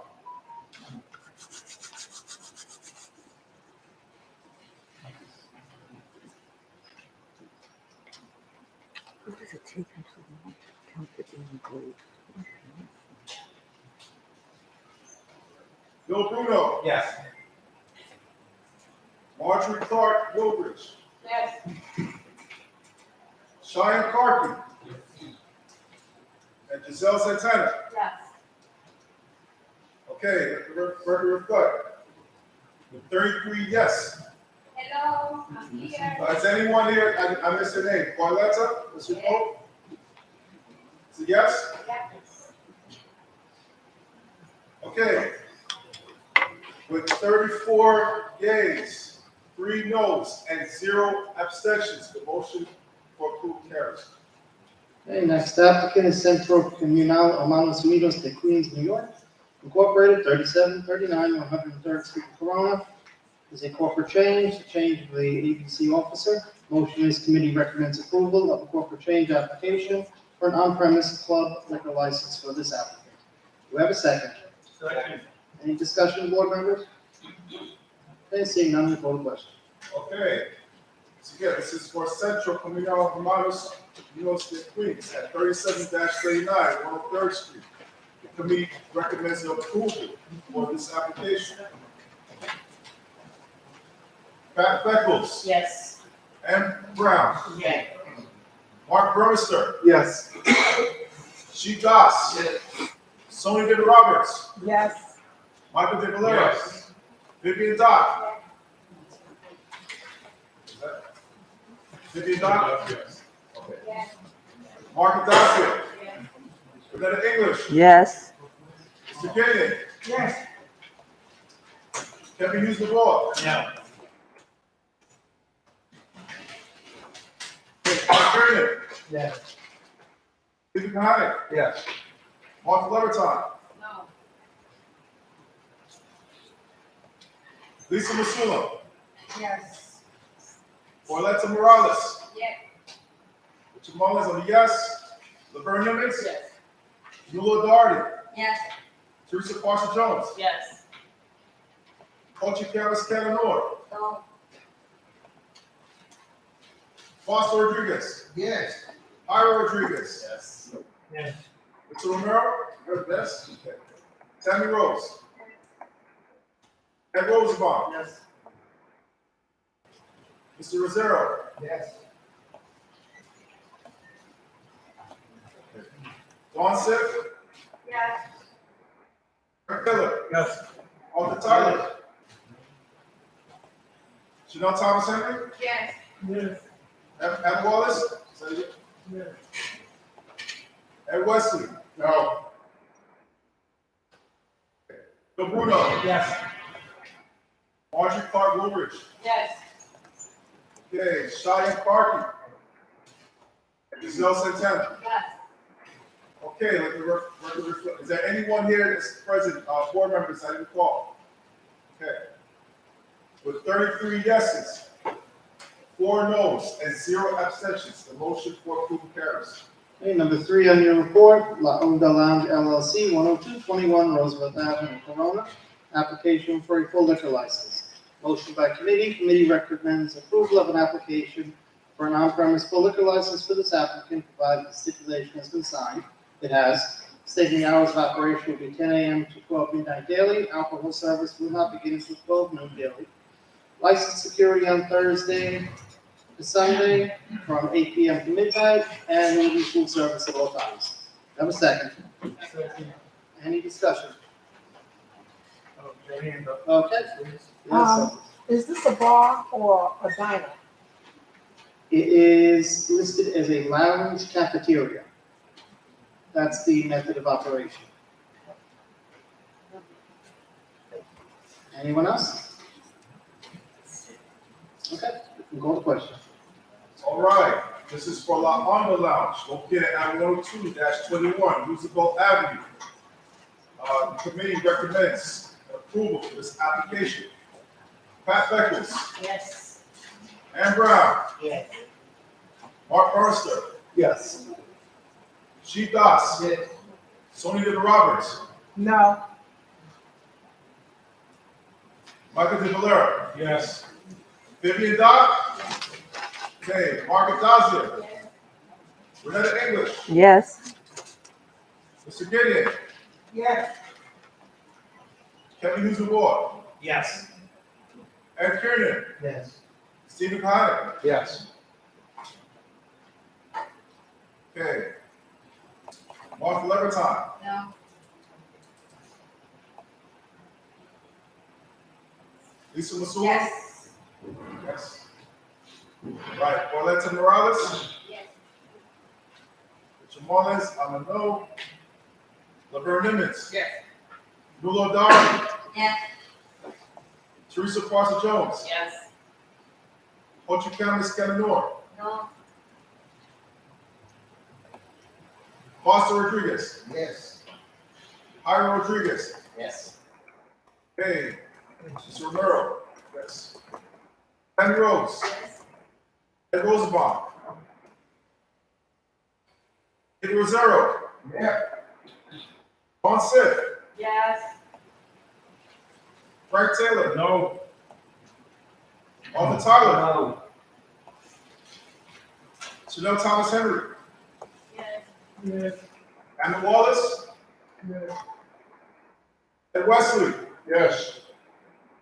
Bill Bruno, Yes. Marjorie Clark Woolridge, Yes. Cheyenne Parky, and Giselle Santana. Yes. Okay, let the record reflect. With 30 yeas, 7 noes, and 0 abstentions, The motion for approval carries. Okay, skipping over number 4, moving on to number 5 on your report. Del Valle Restaurant Corp. doing business as Viva Ceviche Latin Fusion, 8815, 37th Avenue, Jackson Heights, application for a wine, beer, and cider license. Motion is committee recommends approval for an on-premises wine, beer, and cider license for this applicant. Do we have a second? Second. Any discussion? Okay, seeing none, call the question. All right, this is for Del Valley Restaurant Corp., located at 88-15, 37th Avenue. The committee recommends an approval for this application.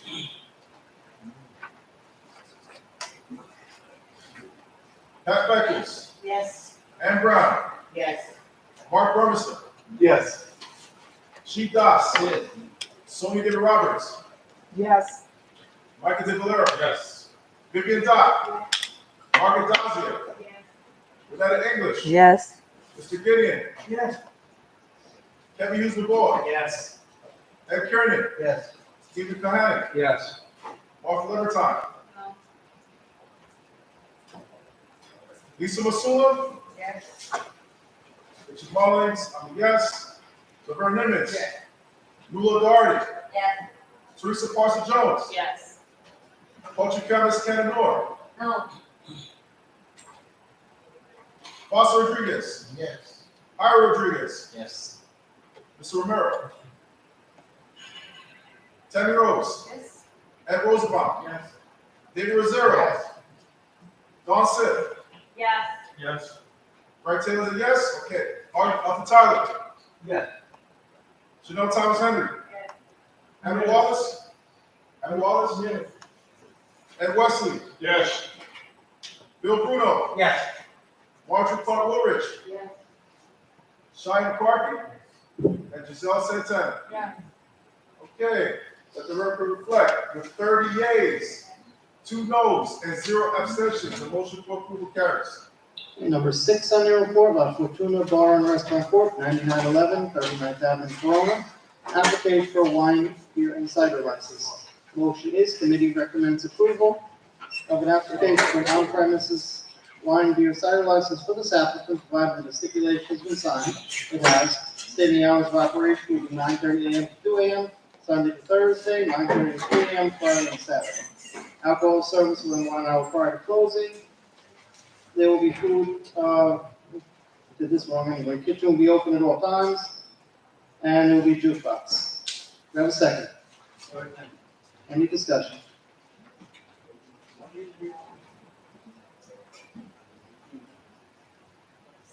The hours are 9:30 a.m. to 2 a.m. Sunday to Thursday, and 9:30 a.m. to 3 a.m. Friday, Saturday.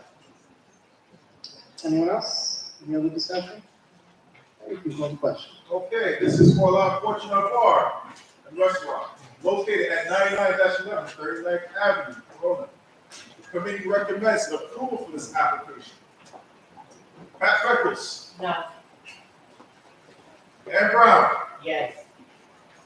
Mark Burmester, Yes. Chief Das, Yes. Sonia De Roberts, Yes. Michael De Valera, Yes. Vivian Dodd, Margaret Dozier, Renetta English, Yes. Mr. Gideon, Yes. Kevin Hughes LeBoy, Yes. Ed Kernan, Yes. Stephen Kahane, Yes. Martha Levertine,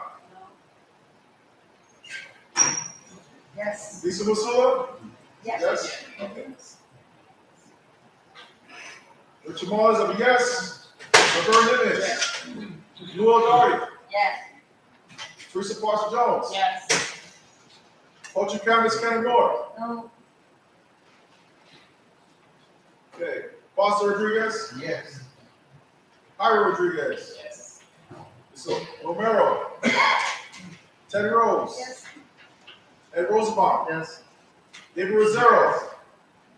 David Rosero? Yes. Okay. Dawn Sipp, Yes. Frank Taylor, Yes. Arthur Tyler, Yes. Chanel Thomas Henry, Yes. Yes. Adam Wallace, yes. Ed Wesley, No. right. Bill Bruno, Yes. Marjorie Clark Woolridge, Yes. Shine Parky. And Giselle Santana. Yes. Okay. Is there anyone here that's present? I didn't call a name. Okay. Violeta Morales, your vote? Yes. Okay.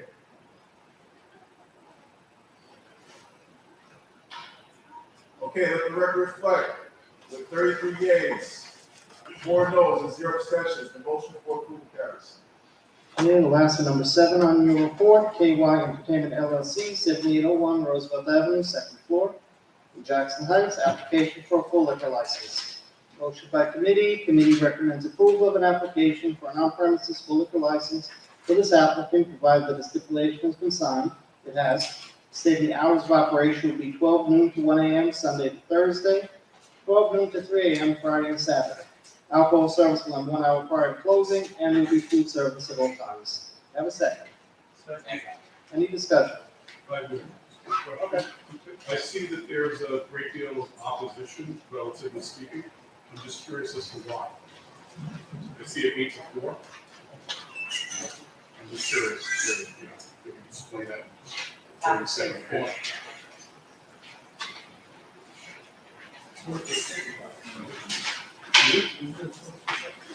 There is a 24/7 policy, so I put out 24/7. Well, I'm just curious. it's just the committee vote was in that direction. Really can't speak to that here, because it depends on every member who's there. Yeah, I'm just curious. Everyone else is 10-1, Yeah. 0. Yeah. Okay. Okay. Anyone else? Okay, call the question. Okay, this is for KY Entertainment LLC, located at 78-01 Roosevelt Avenue. The committee recommends an approval for this application. Pat Beckles, Yes. Ann Brown, Yes. Mark Burmester, Yes. Sheep Das, Sonia Deborah Roberts. No. Is that a no? No. Okay. Michael De Valera. No. Okay. Vivian Dodd? Okay, Margaret Dazia. No. Annetta English? Yes. Mr. Gideon? Yes. Kevin Hughes DeVoe? Yes. Ed Kernan? Yes. Stephen Kahane? No. Martha Leviton? No. Yes. Lisa Masuza, yes. Violeta Morales? Yeah. Jamal is a yes. Laverne Nimitz? Nuala Agari? Yes. Teresa Marshall Jones? Yes. Patrick Harris Kenanor? No. No. Okay, Bosco? Yes. Ira Rodriguez? Yes. So, Rivera? Tammy Rose? Ed Rosenbaum? Gabriel Rosero? Yes. Dawn Sid? Yes. Frank Taylor? Yes. Arthur Tyler? No. Janelle Thomas Henry? Yes. Henry Wallace? Ed Wesley? No. Bill Bruno? Yes. Marjorie Clark Woolridge? Yes. Cheyenne Carty? And Giselle Santana? Okay.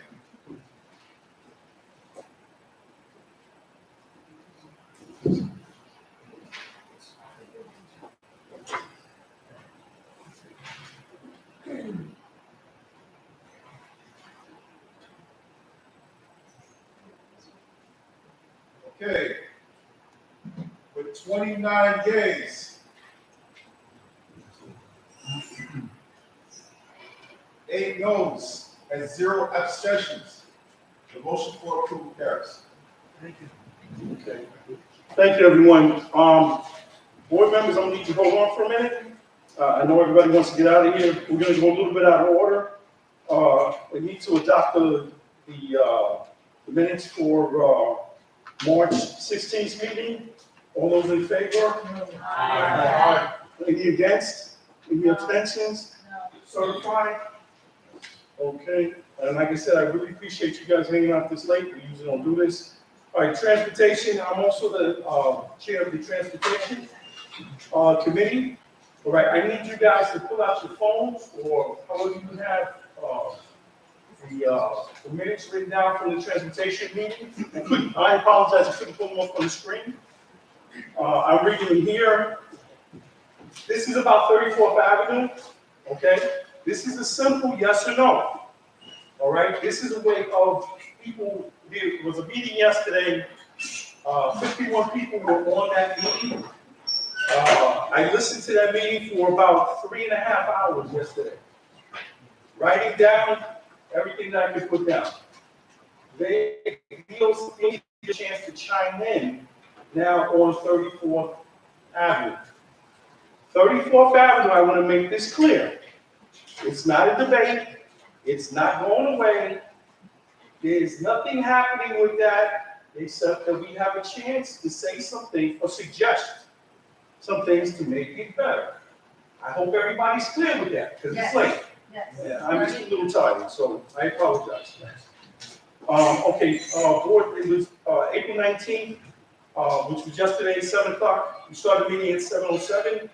Board members and attendees was Mr. Edwin Rosenbaum, Ann Brown, Gideon York, Mr. Bill Bruno, David Rosado, Ms. Dawn Stiff, Mr. Kernan, Ms. Missoula, Lisa, Mr. Brewmeister, Ms. English, Ms. Rhoda Dunn, Ms. Vivian Dock, Ms. Tammy Rose, Ms. Sonia Davis,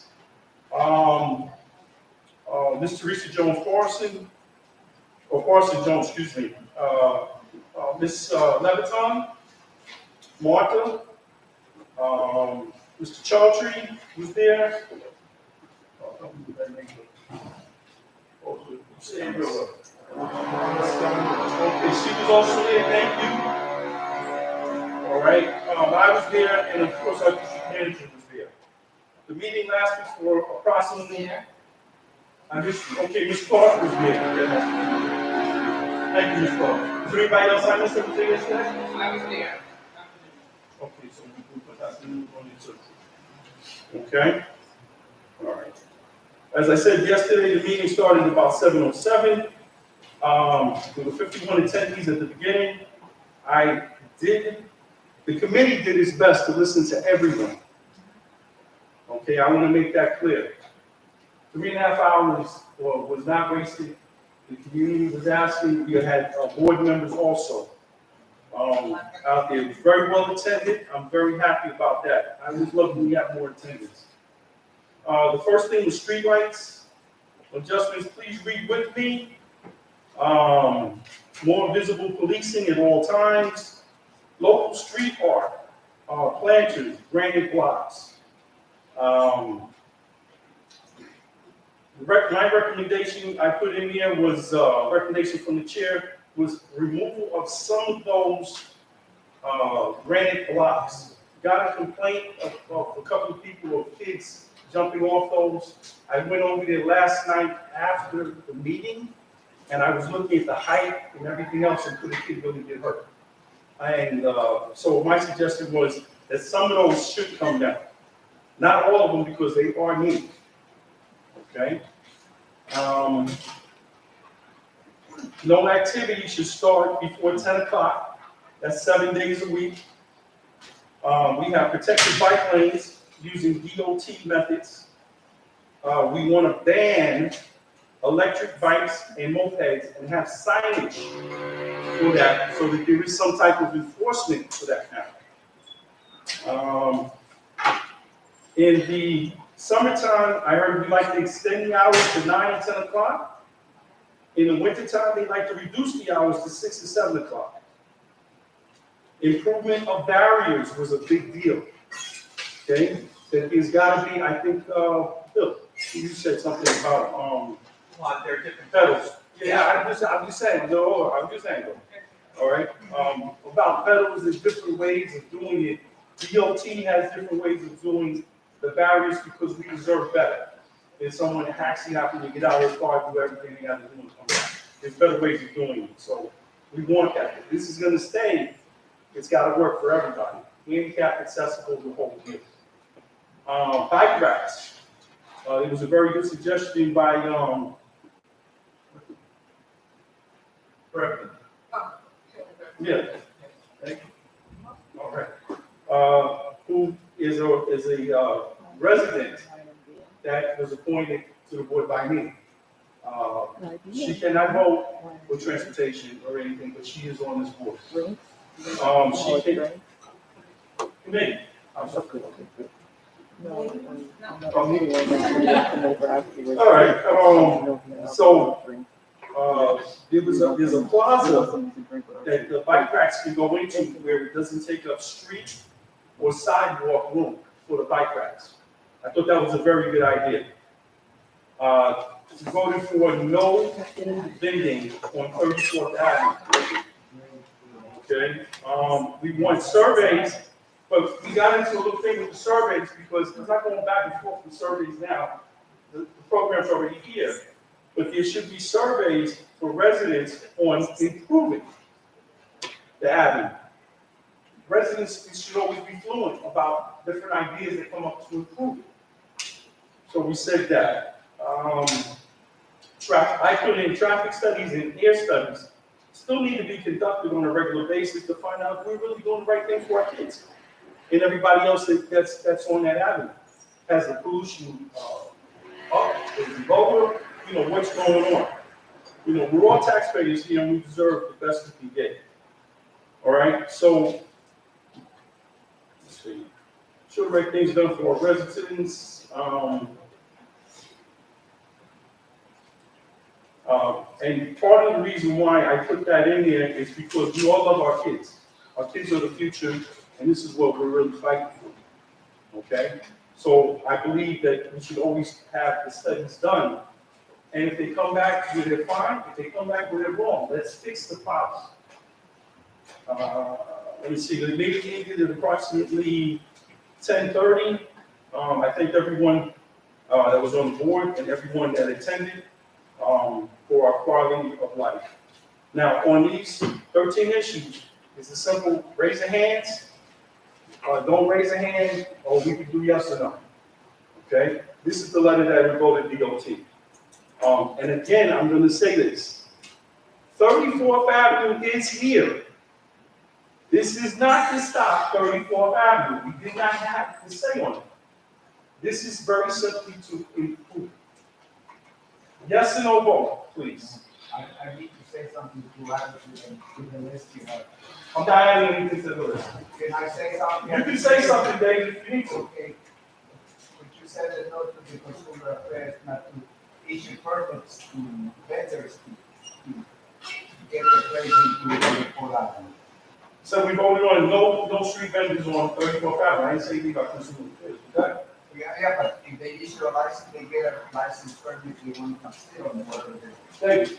These are suggestions of what the residents want. I suggest you do. Okay. Okay. Can I vote if I live there? Yes. Okay. I want you to vote on this, if you live here, because this is really getting you. Okay? All right. No,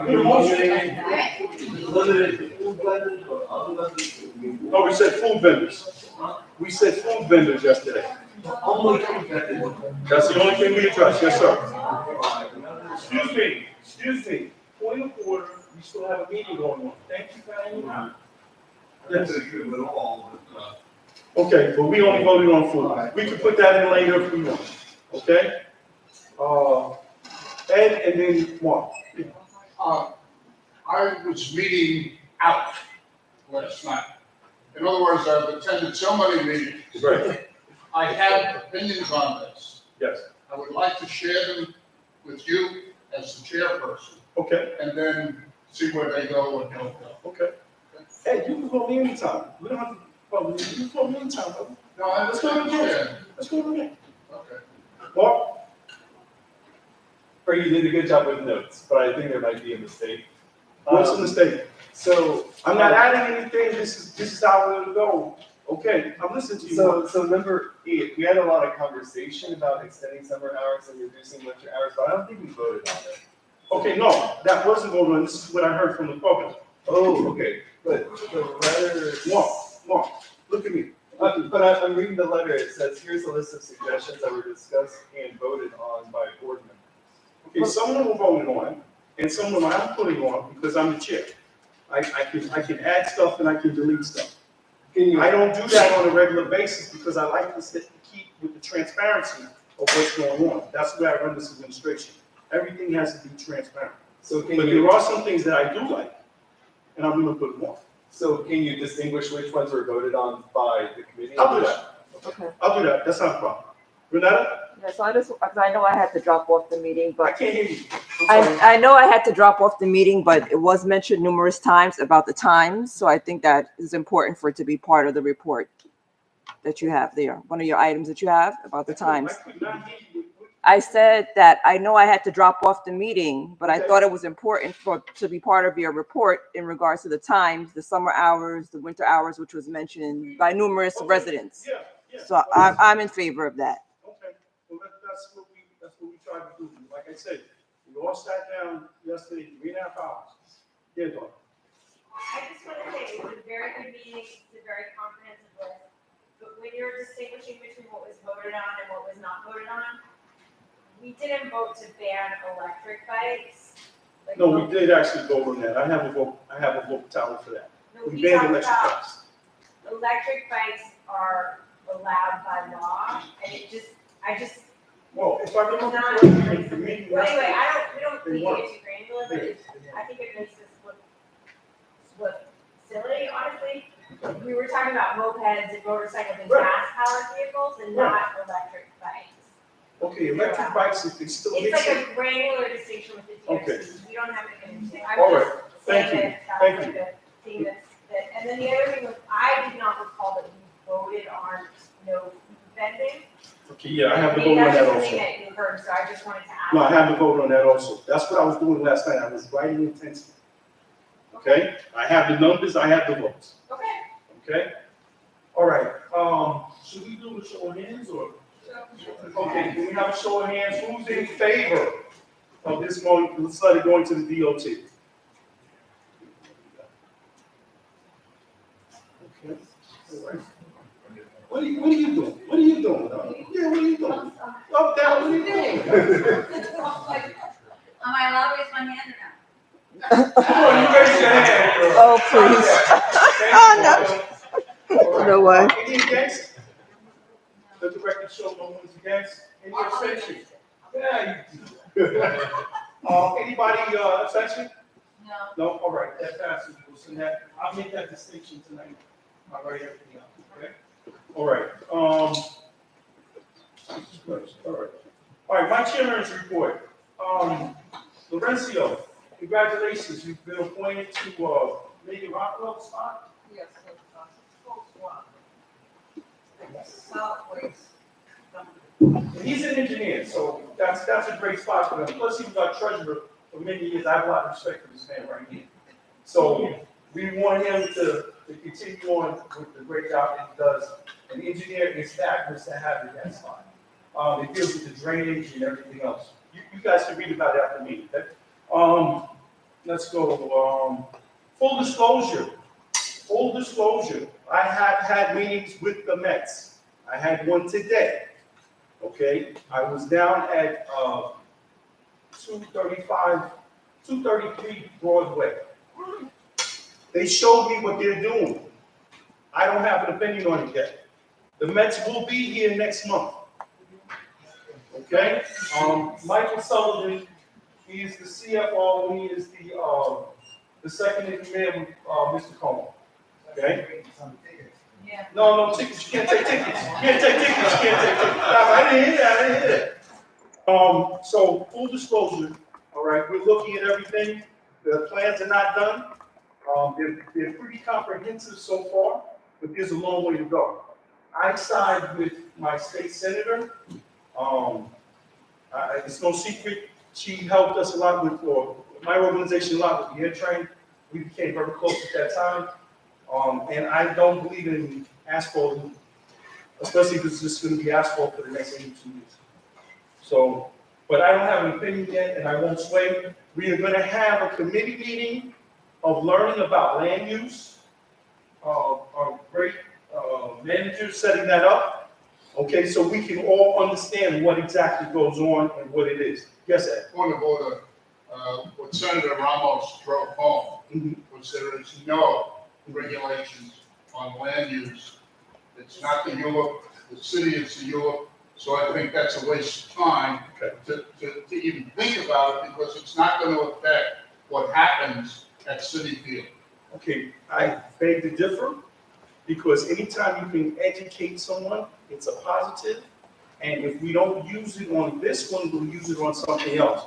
The board, besides this gentleman here, I think we're all pretty fuzzy on it. Okay, a board of 50 and 2 people know what's going on, that's not good. So we're gonna have an education, you can participate or not, but we'll have an education on land use so that more people are not confused and understand what's going on. I'm about education, brother. I'm about Well, I'm not anti-education. Right, I know. All I'm saying is there's no application to this application that Billionaire Cohen is submitting. But you never know. Well, no. Like I said, if we don't use it this time, we'll use it next time. It doesn't apply. Well, we'll use it maybe next time. So that's up to the guys here, if you want to be part of it or not, that's fine, I'll be here. Frank, Yes. if you learn anything about the timing, What are you saying? if you learn anything today about the timing, I'm afraid by next month it's all going to be decided. Well, that's what we're trying not to do. You know, and that's why we were trying to have, the Speaker Pro Tem here. Because he's the one who put that bill in and pushed it through. But as the Senator said, it has to go up to the Senate. Right. So it has to go through the Senate, and it also has to go through, Moya. It's gotta go through the city council, and those 2 things have to happen. Right, but my question is today at the meeting, did they tell you anything about the timing? No. Good question, no. All right, we're gonna move on to, you don't wanna hear about the police department on Sunday. Let's see. You wanna hear about that? Oh, okay. I know.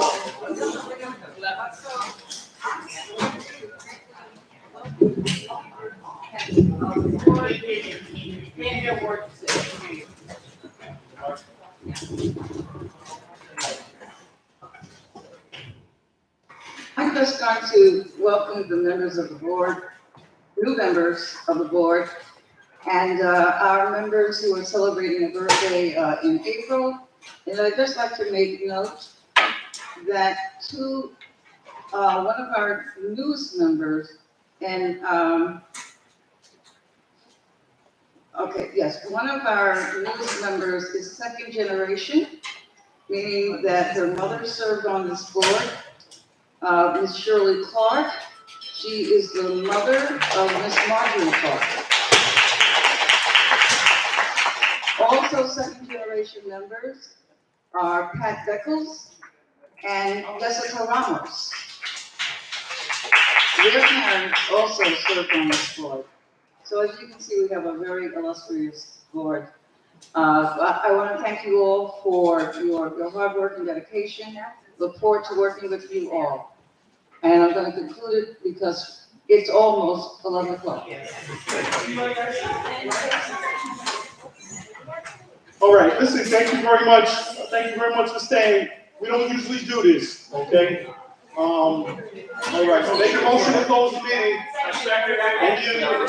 Right, okay. Thank you. Hi, I'm super sorry. I'm from Assembly Member Stephen Raga's office. I just wanted to quickly announce a couple of announcements. I'll take 30 seconds. My name is Jamie. I'm the Legislative and Community Affairs Director. So if you have any questions, please feel free to come up to me and I can give you my email information. We are having if you're facing any legal issues related to tenancy, our office is hosting an upcoming free tenant legal clinic in partnership with Communities Resist next Tuesday, April 25th. It's going to be from 9 a.m. to 1 p.m. If you want to book a 30-minute appointment, please call our office. Our office is also having upcoming paper shredding on May 11th at the Big Six Towers in Woodside. from 11 a.m. to 1 p.m. with AARP. Please call the office for more information. We'll have an RSVP form ready to go. And then the last thing I'll say is that our rain barrel giveaway is scheduled for sometime around the second week of May. Please call the office, and I lied, there's actually one more thing. We just introduced the assembly member introduced a resolution to commemorate Sokran, or Thai New Year. So that's to honor the Thai community in our district. Thank you. Good evening, everyone. Just from the Office of Commerce, I'm going to pass you over to Ted. Thank you for everyone who's still sticking around. Just 3 really quick reminders. Everyone, please renew your passport as soon as possible. The processing times are really very long.